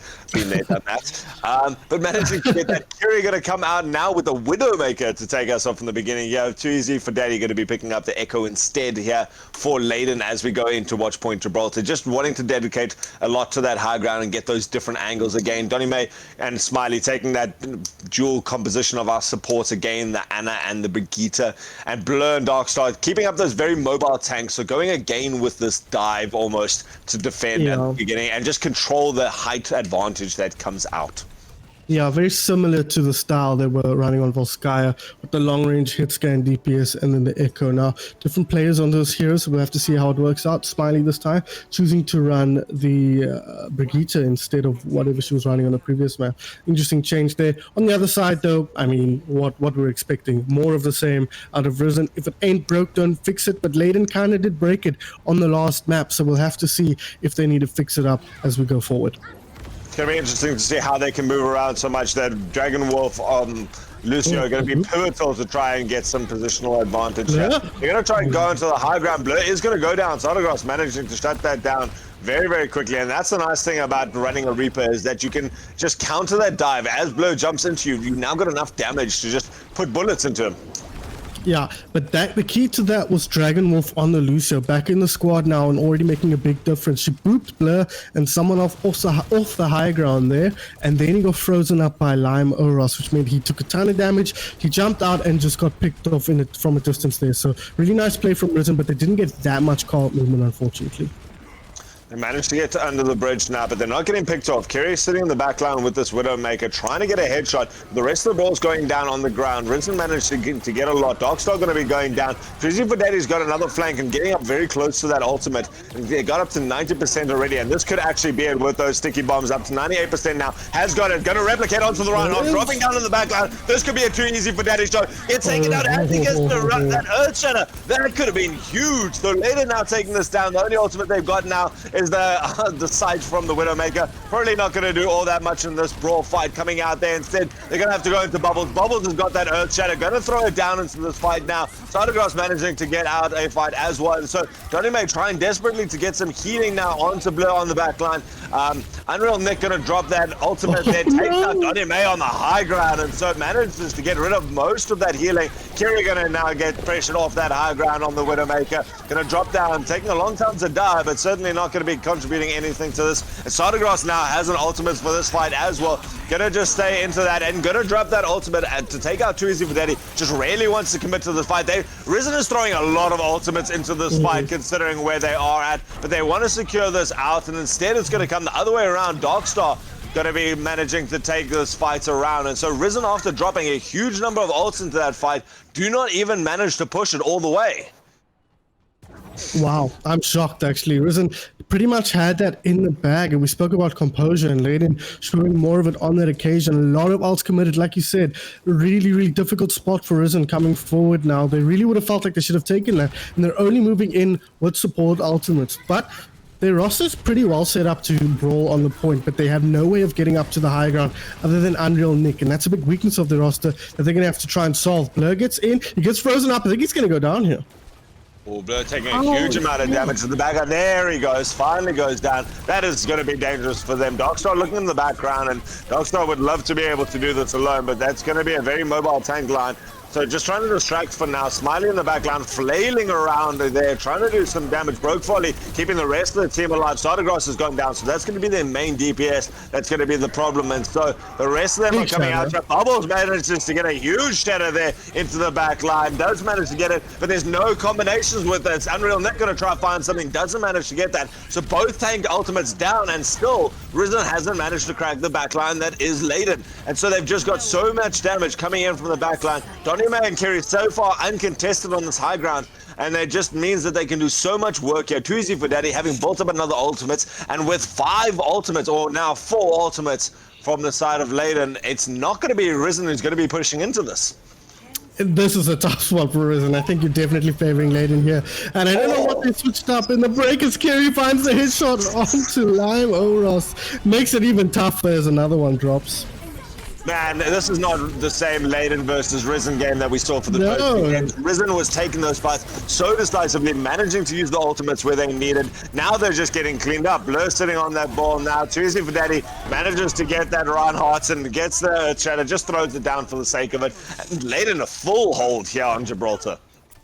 I think I might need to put my jersey back on because things have cooled way down for Risen here. They just look like a totally different team, or maybe it's Ladon that looks like a different team, but they figured out what Risen struggles against, and it's getting set up on a high ground like that and just leveraging that positional advantage in your favor, and they've been doing that to perfection on the side of Ladon, raining the damage down from the top, from the high grounds. Kiri especially has been performing really well on the Widowmaker, an unknown quantity as far as we're concerned, but putting in the work. We saw a beautiful shot onto the Doomfist as they opened up that last team fight, but otherwise has been dealing with the pressure quite well. But the biggest problem is that Risen couldn't really put any pressure on Kiri, unfortunately. Sardagross, though, deciding he wants to do exactly the same thing. Kiri seems to be a Widowmaker specialist, if the current rosters are to be believed, and we're gonna have to see, can Risen put up the same kind of defense that Ladon did, or are we going to be going to a map 5 here, another control map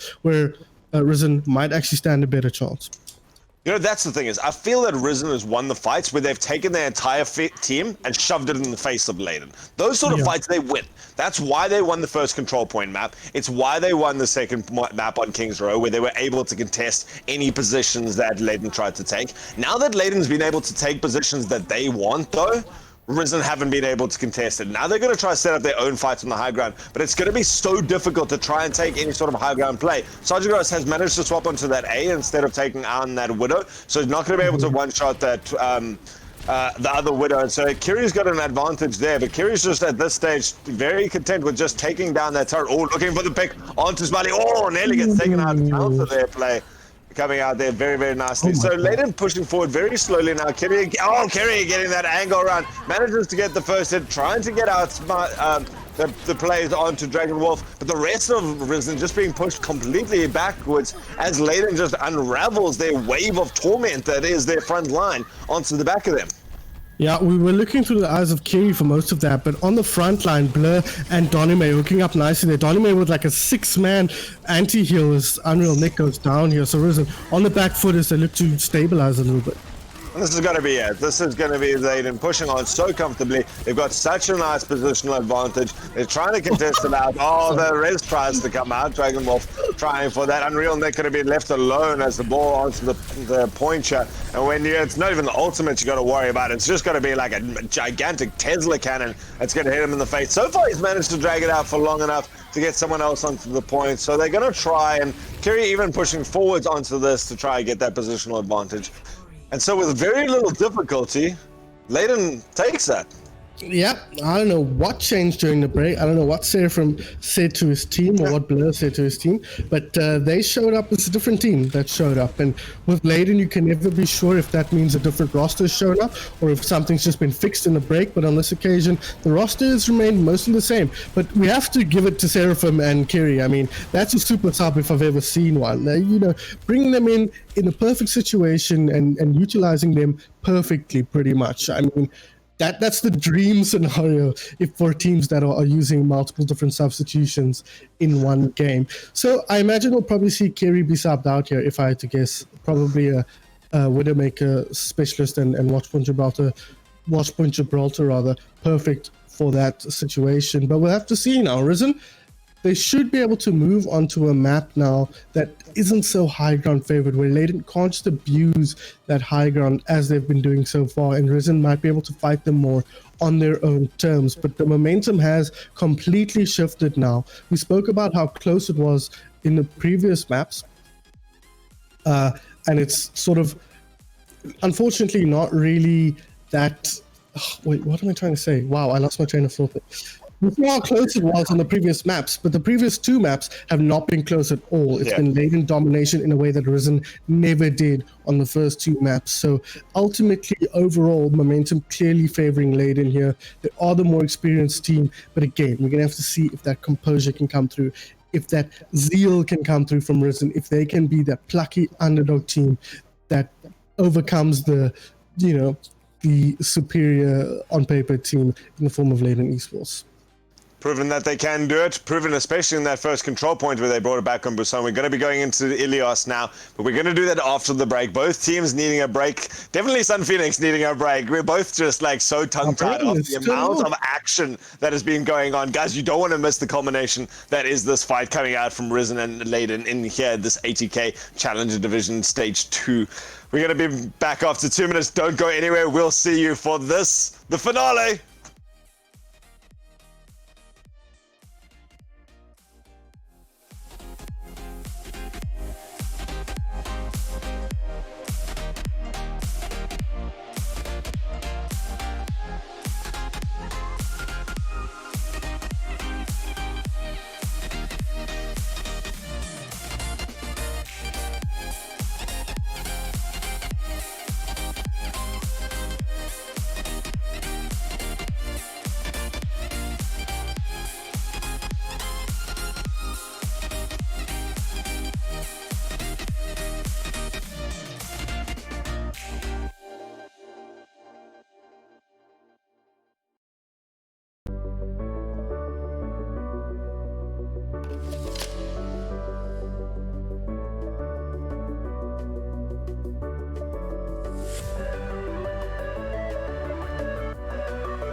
Welcome back, ladies and gentlemen, for the fifth match after what could be a reverse sweep here for Ladon as they take on Risen. Risen looking dominating, or certainly not dominating, but putting up one hell of a fight to take the first two maps there, taking the massive brawls away from Ladon. Ladon, though, coming forward in the last two maps, trading out, certainly taking advantage of any of the high ground maps and getting that positional advantage as they're taking it out here. If you guys are just joining in, you have missed a lot of action, but I'm guessing that, like us, you have been tied to your seats as we play, watching these things out, as here in the ATK Challenge Division Stage 2. Altruism here, as always, with Sun Phoenix. Sun Phoenix, what do you expect to see now for the last map here? Well, no substitutions coming out of Ladon Esports on this occasion, so Kiri's still in. Apparently, a little birdie told me during the break that Kiri is a part of the main Ladon roster, and we might not be seeing the A Ladon squad in this matchup today, which is disappointing to say the least. I kind of said a few things during the break that I can't say on stream about how I feel about that. But I have no part in this. If they win, you can't. Yeah, no, Altruism was sweating. His brow was sweating, and he was wiping it away and just being like, "Please, no hot mic situation."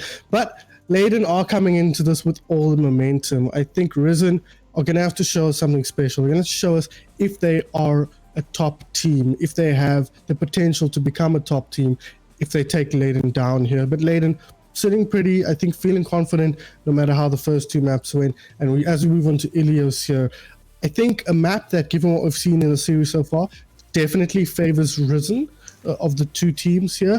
But with the momentum that Ladon's bringing in and having Kiri in, that might be the difference they need to kind of barrel through what Risen has shown up with today. You know, where Ladon has won, I think, has been in them when they scatter as a team, when they get so much spread out play there. And, you know, these are maps that something like a Farah is very favored in. And Echo can even find a lot of success here. And so I think Ladon, if they play their team comps right and their strategy is to split up and keep flanking Risen, Risen's going to struggle to find the big team fight brawl that they've been enjoying, that they've been getting success out of. And so I think it's up to Ladon on how they want to take the fight against Risen as to how much Risen is going to be able to do against them. Absolutely. So we are on Well here, Boop City, Boop Central, if you like, and hopefully we see some interesting environmental play.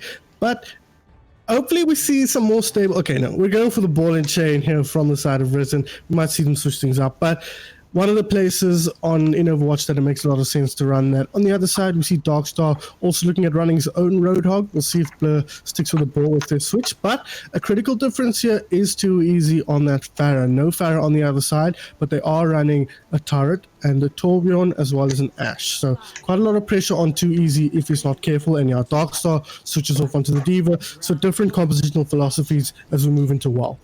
It's going to be interesting to see how effective Kiri can be. That's going to be a very important person. Can they get into the backline and take out people like Dragon Wolf and Broke Folly there? Or it's going to be difficult to find that space with that Torbjorn turret. You know, you're going to have that turret just denying a lot of space. And so instead, Too Easy for Daddy going to be able to take down that turret straight away and going to take down the Torbjorn with it. And so that's going to be difficult for them to get back into. That's going to be a lot of their DPS going out and a lot of their positional advantage. The rest of Risen having to just drop back a little bit, and now they're starting to scatter. They've lost their Mercy already, they've lost their Roadhog, they've lost their other supporters. The Baptiste goes down, Bubbles gets knocked into the well, and so Ladon gets the positional advantage there. Bubbles managing to take out Kiri at the last second as well, though. That's a death rod below. Jeez, Death Rattle, play that Hearthstone card, will get a lot of kills because jumps into the wild, uses the halt to bring Kiri down with him. Really nice play, but I mean, that was Too Easy for Daddy all day, every day. Of course, Blur with a great initiation puts a lot of pressure onto Bubbles and Unreal Nick to find the space, but Too Easy coming over the top, putting down a ton of damage and already up to a Rocket Barrage, so we might see an explosive fight. Lime Oris, though, on a Farah of his own, going to try and respond in kind. So swapping off that Torbjorn is an interesting position. Just knowing that they lost the positional advantage. Too Easy for Daddy gets the barrage, gets the double kill there. Sonograss and Broke Folly going to go down. Pays with a life eventually, but that's a huge spec. And so the rest of Risen now being pressured upon, even there. Dragon Wolf trying to pick up Broke Folly to get back into this fight, but not going to be able to do anything with it. Just sacrifices Broke Folly to another death. And Ladon looking in a good position and manages to build up another 3, almost another 5 ultimates. Yeah, this composition from Risen is struggling to deal with what Ladon are throwing at them, specifically the Farah and Blur on the ball. They just can't put the pressure on. They can't shut them down and get the kills to even have any hope of moving forward and securing themselves a teamfight win. They do have the Amp Matrix now and closing in on a ball, but they committed the lamp so early there. Oh, there was a pulse bomb, that's why. Pulse bomb committed, doesn't find anything. And Limos with a nice direct in the sky. Gonna be big. Blur goes into the back line though and gets a lovely minefield, gets a great minefield in fact, that splits off the rest of the team. The rest of the Brisbane gonna go down, and even though they lost, too easy for Daddy, far too early. Ladon managing to get it out there. Blur just winning that fight almost single-handedly now, managing to go out. And so Risen ticking down 90% already, and I don't even know if they're gonna get to the point. They're going to struggle here. They do have a ball, and the Doomfist going down. Oh, the ball trying to dodge his way through. Yeah, it doesn't end up making it. Unreal Nick won't be able to buy overtime for his own team, but that was a tale of two Farahs there, it has to be said. Too easy, doing so much work in the time he had and getting kills left, right, and center. Risen not able to push up against what they were running, and again, it seems like not able to find that positioning that they've been so good at, choosing to run a composition that makes sense on the point, but not one they've been showing much success with. We've seen them do so well with the variation of this comp they're running now, and hopefully they can find their footing, find the momentum again as we move into Ruins here. But this is a Widowmaker favored map, and we've seen Kiri perform exceptionally on that hero in the short time that we have seen him here. So it might still be a serious uphill battle for Risen here as Ladon look to close things out with serious effectiveness. I'm interested. Sojoros has gone for a Widow of his own, so it's going to be a Widow battle here, Kiri versus Sojoros. Sojoros certainly showing a lot of potential with the DPS players there. Sojoros actually taking a lot of damage in the beginning. Going to try and get some space up for Lime Oros, so both of them going to be hunting down. Too easy for Daddy, going to go down. Sojoros getting value instantly on that Widowmaker. Instead, going to get picked back up, though. Smiley getting that. Sojoros looking to get a couple more picks. Oh, nearly goes out to Kiri. And so the sniper battle goes up, but it is going to be Kiri that gets the pick first. Going to get pressured now by Lama Oros, and managing to get out Lama Oros as well. So both the DPSs from Risen going to go down. And now Kiri managing to pick off the rest of it. Going to try and pick off the Lucio. Does manage to get it. So that's triple pick in this first fight here. Coming out just to the Widowmaker. Going to look for more. Going to go down at the end of that, but has done the work for Ladon. Yeah, Kiri standing out there, getting a nice triple kill there. The two DPS working really well together for both teams. They're trying to keep each other alive, but unfortunately Kiri finds that opening pick onto the enemy Widowmaker and is helped by her friendly Farah to not die to Lime Oros on the Doomfist. So really good work from the DPS players of Ladon there, while the tanks mess around on the point, just buying some space. Speaking of which, Blur gets aggressive with a pile driver, won't be going down here, and this is a tough position for Risen to push through. Sojoros trying now, but too easy for Daddy, just getting that flank with the barrage, getting the instant 3 kills in the beginning of that fight and winning it instantly for his team. And so Ladon looking very comfortable. Risen not even getting into position to take a fight. No, and this is more of what we saw on Volskaya and on Watchpoint Gibraltar, abusing this high ground, making it impossible for Risen to find a position to leverage their better brawl. It's just, you know, this is something Risen, I think, needs to go back and think about, how do we deal with this composition, this style of play? Because Ladon are running it so well, and Risen just have nothing to show against it. Oh, the Earthshatter comes out. That could be big. Blur doing a little bit of work in the background to try and scatter this up. And so that does mean that Risen going to get 2 in the beginning of this. Treasy Padaddy, a huge proponent of damage, and also the May, the Moira, and so it's going to be up to it. Ladon manages to get Donny May back on the feet. Kiri's going to go down though as well. Darkstar looking to come back in with that ultimate, but the rest of Risen is starting to clean up. Sojoros on this Genji, the first time we've seen that from him in this match, and combined with this pick potential that is the Doomfist, they're trying to hunt down this Mercy staying alive very well here. Oh, the barrage comes in, but instead gets dashed through. It's literally the hopes dashed by Sojoros as he comes into this. Darkstar's going to come in and got that ultimate. Combined with Blur's ultimate and too easy for Daddy, that's a large amount of damage that they can put onto the position.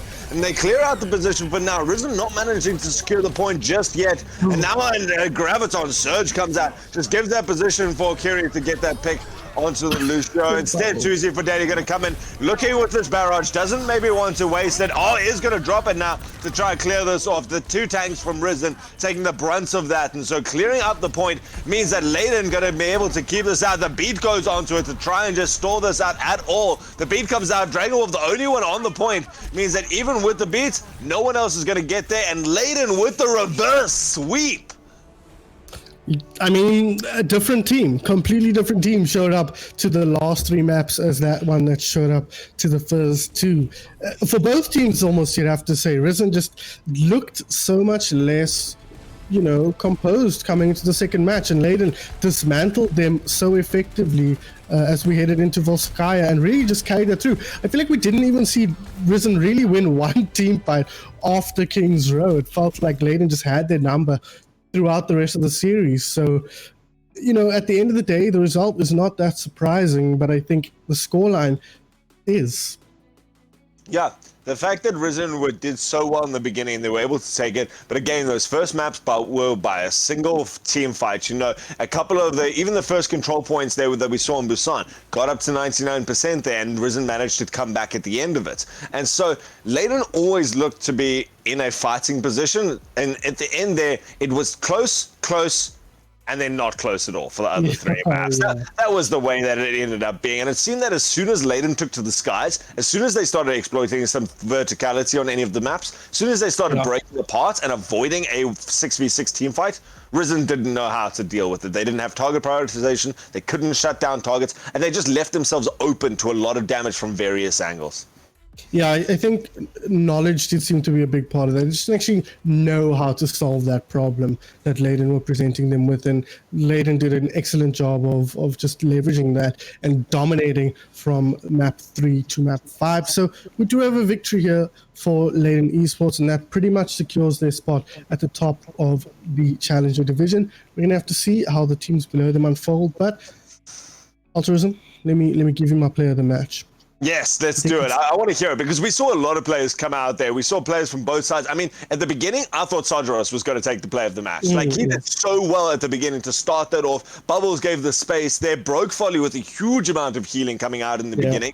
But at the end of the day, Risen not managing to pull it through. So normally, I know you like to favor the team that wins, and Ladon, I think, deserves it. So who stood out here? I've got to give it to you. I've got a personal favorite, but who do you say from Ladon? I think I'm going to pick someone you're not expecting, but I agree with you. Usually I pick the winning team, and I will continue to do that here. But Risen really put up a good performance, and one that I would 100% have been willing to give them to pick out one. They play Sagros performing excellently, as you mentioned. But at the end of the day, I'm going to give it to your main man, Blur. Yes! The main tank. Is that who you're thinking of? 100%, man. And the best part is being his last game. Exactly. You kind of want to give it to him anyway, but he so deserved it. Exactly. I think he was a stand-up performer, as he has been in many of their matches on many of the teams he's been on. And I get to pick his brain for once, whereas usually it's the other way around in the sense that he's picking other people's brain. So we will get an interview with Blur here, but I think many players stood out on the side of Ladon Esports as well. Kiri, for one, a player we're not that familiar with. A player, I think, who we just don't know. He is actually quite a talented hit scan DPS, just not one we've seen very often or if ever. And I believe he does make up part of the normal main 6 for Ladon, whatever that is. I don't even know if that's a real thing. But credit as well to Donnie May stepping in here. Yeah, whatever, I don't know. Stepping in, Donnie May stepping in for Seraphim as well. Performed really well on the Ana, and all the menagerie of DPS that rotated in and out of the squad performing excellently as well. So a lot of standouts, but at the end of the day, Blur was my guy today. I'm so excited for this. Like you say, Blur is one of the guys who casts here, and so there's so many people who watch Blur put other people under pressure. Guys, if you are in the chat now and you have any questions for Blur to put him under pressure and turn that around, start putting them in there and we'll try to work them into the conversation. So we'll see, we'll filter it. But if you got any questions, let us know. We're going to jump in with Blur and find out how he led his team to victory for the last time. Blur, welcome. You're normally on the other side of this conversation, but welcome as the player of the match, leading Ladon in a reverse sweep victory. You got to be quite happy right now. Yeah, it's a really, really nice way to go out with the team there, and I'm really proud of how we performed today. That's fantastic. And like the one thing that stood out to me is you guys managed to come back from 2 games down where those were tight, like those were hard fought, and then you turned it. Something clicked in that first break where you just went, right, that's enough, let's flatten these guys for the next 3 matches. And then you did it, where you rolled them quite convincingly for 3 matches in a row. What clicked in that first break? Well, I think it's, we had a good mentality throughout the first couple of games. We were just kind of losing those 50-50s, and I think that was quite important. Because it really gave them a little bit of an edge, especially when we were looking at the extra time they had at the end there, and like the fact that they were able to get the tick where we weren't, and so on and so forth. So I think we were just losing out a little bit on our compositional play, really, and because I haven't really been practicing with the team the past couple of weeks, because they're kind of in the process of seeing what their core going forward when we're looking at finals is going to be. There was a little bit of miscommunication, a little bit of rust between us. And it took that couple of maps to get us going. And then once we got into map 3, we were on maps that we've rehearsed a lot. We're very comfortable playing, and I think we were just confident in taking the series from there.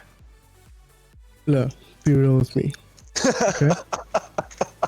Were you putting on a bit of a show for your last match?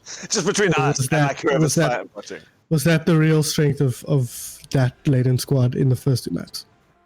Be honest with me. Look, I think our first couple of games, I think it was less a problem of us sandbagging and more a problem of us just not play. Like, we weren't playing to our potential. We weren't intentionally sandbagging or anything. Okay. We just weren't kind of we weren't really hitting the momentum properly. I was a little bit rusty on the calls. That's fine. I'm not gonna lie to you. You're just gonna lie to us. That's cool. That's fine. Okay, no, to be fair, okay, so you weren't intentionally sandbagging, as you say. Like, despite what Sun Phoenix says, he can have his own opinions. Let's not shape this broadcast in any sort of way.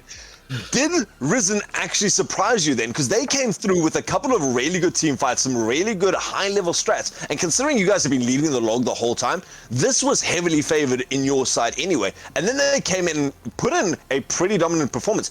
Was that expected by you, or did that come out of nowhere?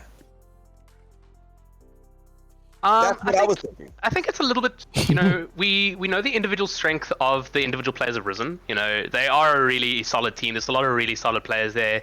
I think specifically, we knew, especially we needed to look out for Sargeras coming to this game. He's a really strong hit scan player. And of course, everyone knows that Bubbles is going to yeet into you as Ryan. So that aggression is always something you have to watch out for. But I think what really caught us out about them is that they were really, really smart with their rotations and their kind of like setups for fights. They're playing a couple of older comps that we weren't really expecting today. Which, also just made us a little bit uneasy in terms of like playing against it. They were playing that old Ryan Diva McCree May comp a lot. And that kind of caught us off guard for a little bit. But I think, again, once we settled down, once we were able to just stabilize, get our bearings in the game, and just kind of, evaluate what their weaknesses were, we kind of started to kind of dissect that and pull them apart in the best way. And once we got to the end map there, we were very, very comfortable in terms of how we wanted to take those fights. Mm-hmm. And I think that definitely showed. Talk to us a little bit about Kiri, a player that I think most of the community are not that familiar with, but seems to have performed really well. Obviously, on Watchpoint Gibraltar, the Widowmaker was a standout there, but also performing on the Tracer and the Widowmaker again on Ruins. A player that forms up part of the main roster, or kind of a super sub in the situation? I think the concept of a main roster and with the kind of situation of Ladon right now is a bit loose. Again, because they're looking more forward to who's going to be playing at finals. Okay. Am I lagging? No, you're good. Okay. So I think Kiri's been a constant performer for us in our when we were playing through. He originally came in as a replacement for Rexu, who left after the Vanguard game that was casted. But he originally came in, and he's a player I know quite well because I used to coach him at Odyssey. And he played for Odyssey at finals last year. Very, very strong hit scan. He comes from Counter-Strike, so he's kind of like Widowmaker, Tracer aim, really, really good, really, really strong. And he's the kind of player that you can rely on to hit those shots consistently. Massive to have someone like that in your team, to be able to just get the that position. And we saw there, Ruins in the first fight managed to get the triple kill, taking out Sojarus, who you said you knew you had to take out, you had to put pressure on, managing to take that at the beginning, and then taking out Lama Oros. When you're taking out the 2 DPS from the other side, it makes it so much easier. So it must be really nice to have that flexibility. Do you feel that the team now looking forwards is a little bit too flexible, and looking into our next matches, especially going towards the finals, you'd like to start nailing down some real structure towards the team? Or do you like the fact that you've got flexibility and different players for different situations that you might come into? Well, again, it's not really, that doesn't really affect me whether we're flexible or not going forward, because this was my last game. Not really. Fair enough. For the team then, say for the team, has there been any talk about that? And then, talk to us about your future if you are at liberty to say where you're going, or if you're just going to float in the wind. Come join us on the casting side. So in terms of the team, I think they're kind of just trying to nail down who, because it's a little bit of role swapping going on, a little bit of, who wants to play what, since I'm leaving as well. So if there's that main tank gap that can kind of, we've got Supernova there that can kind of fill in there, or, one of the other players can kind of go there. Yep. Asterisk has been trialing for the main support role as well, so it's all over the place. Everyone's all over the place, and I don't expect that it will maintain without structure. I don't expect we'll see a team coming through for finals that isn't really sure of who their best roster is going to be in terms of trying to get those results. But one thing that the team has always prioritized is making sure that there's good game time coming out, and making sure that we get a chance to show that even the players that we would expect to be subs for our team can really perform. We saw really, really good performances from everyone today, I thought. Yeah, absolutely. Oh, definitely. Who didn't play today? Asterisk didn't play, and Seraphim didn't play. Otherwise, Asterisk played first game. Seraph didn't play. He was working today. Oh, okay. What was it like playing then without Seraphim in? Of course, the captain and one of the main callers for you guys, other than yourself. Was it any different playing without him? And do you think having him in would have made a huge difference, or did you guys kind of operate quite well in his absence? Donnie performed really well today, I thought, so I don't think it was really an issue that we necessarily missed Seraph as such. Life comes first, and he has to focus on the things he has to focus on. So, I think especially we saw some really good clutch moments out of Donnie today. Great immortality on Kings around the second point, and the anti to open up Watch Point Gibraltar for us was gigantic. Yeah, that was huge. So, I think, it's not just a case that's... we missed a lot from Seraphim, and considering a lot of the calls that we've been doing is I've been since I've been in the team, been doing a lot of the macro stuff, and Darkstar has been helping me with a lot of the target calls and stuff. Okay. So Seraphim mostly fills in the calls when we do that. So in terms of that, it's a little bit because Seraph does poke us when we're not doing our jobs properly, and I think that's always a good presence to have in the team. It's just that kind of get back on track, get us in the right mindset. But I think we brought out a roster there that's really strong, really good, good value for the win, really. Awesome. That's nice that you guys have been able to get that team dynamics going, and that you're just able to work together like that. So now you're going forwards as this. Do you have any last words, any parting wisdom for your team that you'd like to share with them, or at least any thanks for the time spent together with Ladon? Because, you've got quite a history with this team. Yeah, it's been a really good few months with Ladon that I've been able to play with them, and been able to kind of help a lot of players gain a little bit of structure to their play, and just kind of go out kind of gracefully, I'd say, in terms of the community. So I think there's a lot of really high potential players in there, and I know I'm at the kind of end of my playing career, but you see the players in this team, you see the Kiris, and you see Seraph, although he's been around for a long time, he still has a really high ceiling that he could hit. We see all these players coming through, practicing every week, and they put in so much work, and I'm really, really proud of the work they've put in this year. I think a bit more work, bit more time in the scrims, bit more time in the kind of getting in that higher level gameplay, and they'll be a team you'll be seeing in Elite a lot to come. Awesome. So yeah, heart emoji, guys. Well, that is the hope going forwards for the rest of Ladon. Obviously finishing this season now at the top of the rankings. They are looking very happy, looking very strong. Certainly can take the fight that they want, can figure out what the weakness of an enemy team is, even when they're pressured. And that's a sign of a really nice, mature team, a really good, solid, structured team that can shake off the beginnings of that can turn around that reverse sweep and can maintain that position at the top. They're going to be looking to break into that elite division. If you guys want to keep up to date with them, where can we follow the rest of Ladon now? Even if you're not in it, Blur, where can we follow you in your personal career, and where can we follow the rest of Ladon? You can follow me at blur_RSA. I'm not actually sure what our team's tag is. But I also know there might be some announcements coming about that quite soon. I'm not going to leak anything there. You guys almost heard it here first. Almost.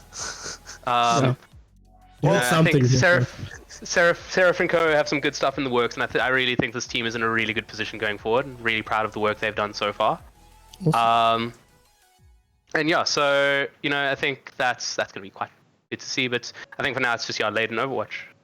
Ladon Overwatch. Yeah, and for me, you'll be seeing me a lot on this channel as well, because I'm going to be casting lots. Yeah. Yeah. Like, I would love to say go forth and I wish you best and everything like that, but knowing that you're going to be sitting next to me, like, for a lot of these things, it's going to be so great to now be able to sit and judge with you. I mean, converse with you and strategize with you, analyze with you. There we go. That's the correct term for judging people in gaming, is analyzing their plays so far. That has been Ladon Overwatch. If you guys are looking to follow them on Twitter to keep up to date with that very mysterious news that we've got going on there, to follow Risen because they did so well, and we can certainly expect to see a lot of them coming forwards in the future. You can follow them on Twitter at Risen_ZA. That's Risen spelled RISEN. And so they're going to be there, definitely coming up to be in the top positions of this Challenger division, looking to break their own way into the Challenger division. But talking about judging and analytics, our judger for the day was Robin, the Sun Phoenix. How can we keep up to date with you on all your judgments and rulings and analytics? You can follow me on Twitter at SunPhoenix, SUNPHEONYX. I tweet about all sorts of things. Today I was moaning about the Halo Infinite trailer release thing, gameplay reveal, which was fine. It looked, mixed, but Halo is like a whole thing, guys. Don't worry about it. Otherwise, I tweet about random nonsense. Also, I should just say, if you want to follow Ladon, follow at Ladon_esports. That Ladon Overwatch account doesn't really get much activity, so if you'd like to keep up with him, that's a better place to do it. Anyways, there we go. That's me. It's fine. We get told the wrong things by our producer all the time. But in general, the fantastic at the Peach ZA has been doing the fantastic job of keeping you going, keeping up to date with all the scores and all the information in the background. Keeps us up to date with all the stats that we need. Fantastic job by him to bring you guys all the high quality stuff that gives you stuff. We have other people working the stats as well. Sun Phoenix doing his job in the background. I'm getting like a violence coming out from him. So apologies, but still, the Peach ZA on Twitter there keeps up to date with all the work that goes on in the background here, keeping us looking so great. The ones that are doing all the work, however, are myself at Altruism and obviously at Sun Phoenix ZA. And if you guys want to keep up to date, when he shows up. I'm going to give him like 4 minutes. Just throw that shit out there, okay? It's so difficult being a caster because, like anything I say, there's always someone who's going to be offense. Most of them can't actually like chirp me back though. So Sun Phoenix is using this as an opportunity to just be like, no. I am community representative in this case, yeah. I apologize. If you have any further complaints, you can send it forward to at Sun Phoenix or just spam them at 2:00 in the morning. I know what I'm doing. Try it. I dare you. Oh, challenges are being thrown out, yeah.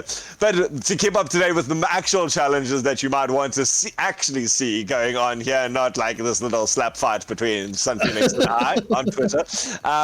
If you guys want to see some actual action between amazing teams, you've got to follow the South African Overwatch scene. That is at ZA Overwatch on Twitter. That keeps you up to date with any South African Overwatch that's going on, any sort of competition or anything like that goes onto it. But if you want to follow more of this specific tournament, see how Ladon does now and the rest of it, and whether they can get to the Elite Division, as well as a lot of our Elite Division games. The first one coming up on Sunday is going to be fantastic. You can follow the ATK Arena page there on Twitter at ATK Arena, and that's going to bring you the rest of this Overwatch by ATK tournament. Sun Phoenix, some parting wisdom or judgment or just negativity about the South African scene?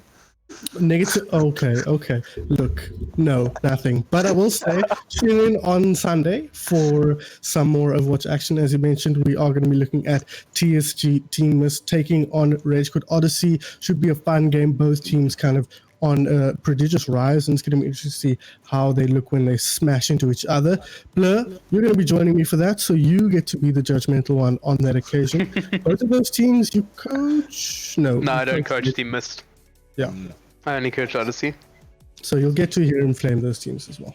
So no bias coming into that at all, obviously. Actually, when it comes to Blur, I don't know if he's ever biased towards his team or he just comes in being like, no, guys, Mist has got this. If anything, I flame my team. I flame my team more than I flame the other team. All right, so if you want to see Sun Phoenix and Blur, the most negative cast that we're going to have ever of flaming poor Rage Quit is going to have so much flame against them. Go Team Mist. I'm rooting for Team Mist in that one. So join us on Sunday for that one. Oh wow! I have some bias in the chat, guys. There's lots of bias here, the South African Overwatch team, but it's with love because we love these guys. We love watching the Overwatch, and I'm sure you do as well. Go follow all those pages, keep up to date with it, and we'll see you next time on Saturday. For myself, Ultrism, and Sun Phoenix, it has been the most amazing game of Overwatch, reverse sweeps, all the drama, and Blur leading the way to his team's last victory. Blur, one more word for you, for your teams, for the public, for the world. GG. GG, well played. We'll see you next time, guys. Bye.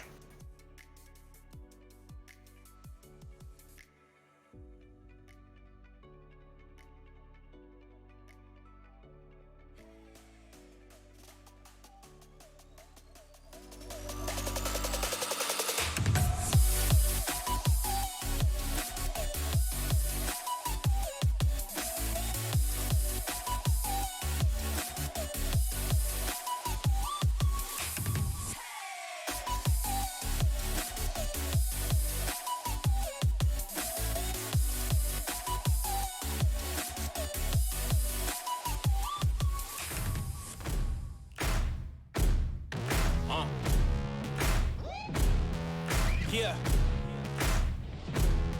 Siege. Riley. Taz. Yeah. Set me free and give me death, there ain't no other choices. When I lay down and go to sleep, I keep on hearing voices. Little whispers in my head, man, is you fake or loyal? Find no water, that's the sign of baby, pick your poison. These little demons living underneath my bed, creeping. Know the real monster lives above them all, sleeping. That subtle breathing in your closet every single evening. Thought you never see me again, looks can be deceiving. When they hear the sound of the drum, they'll be saying, oh Lord, here they come. Yeah, here we come. We take play seriously. That's why ATK chooses Omen by HP and Windows 10. Here we come.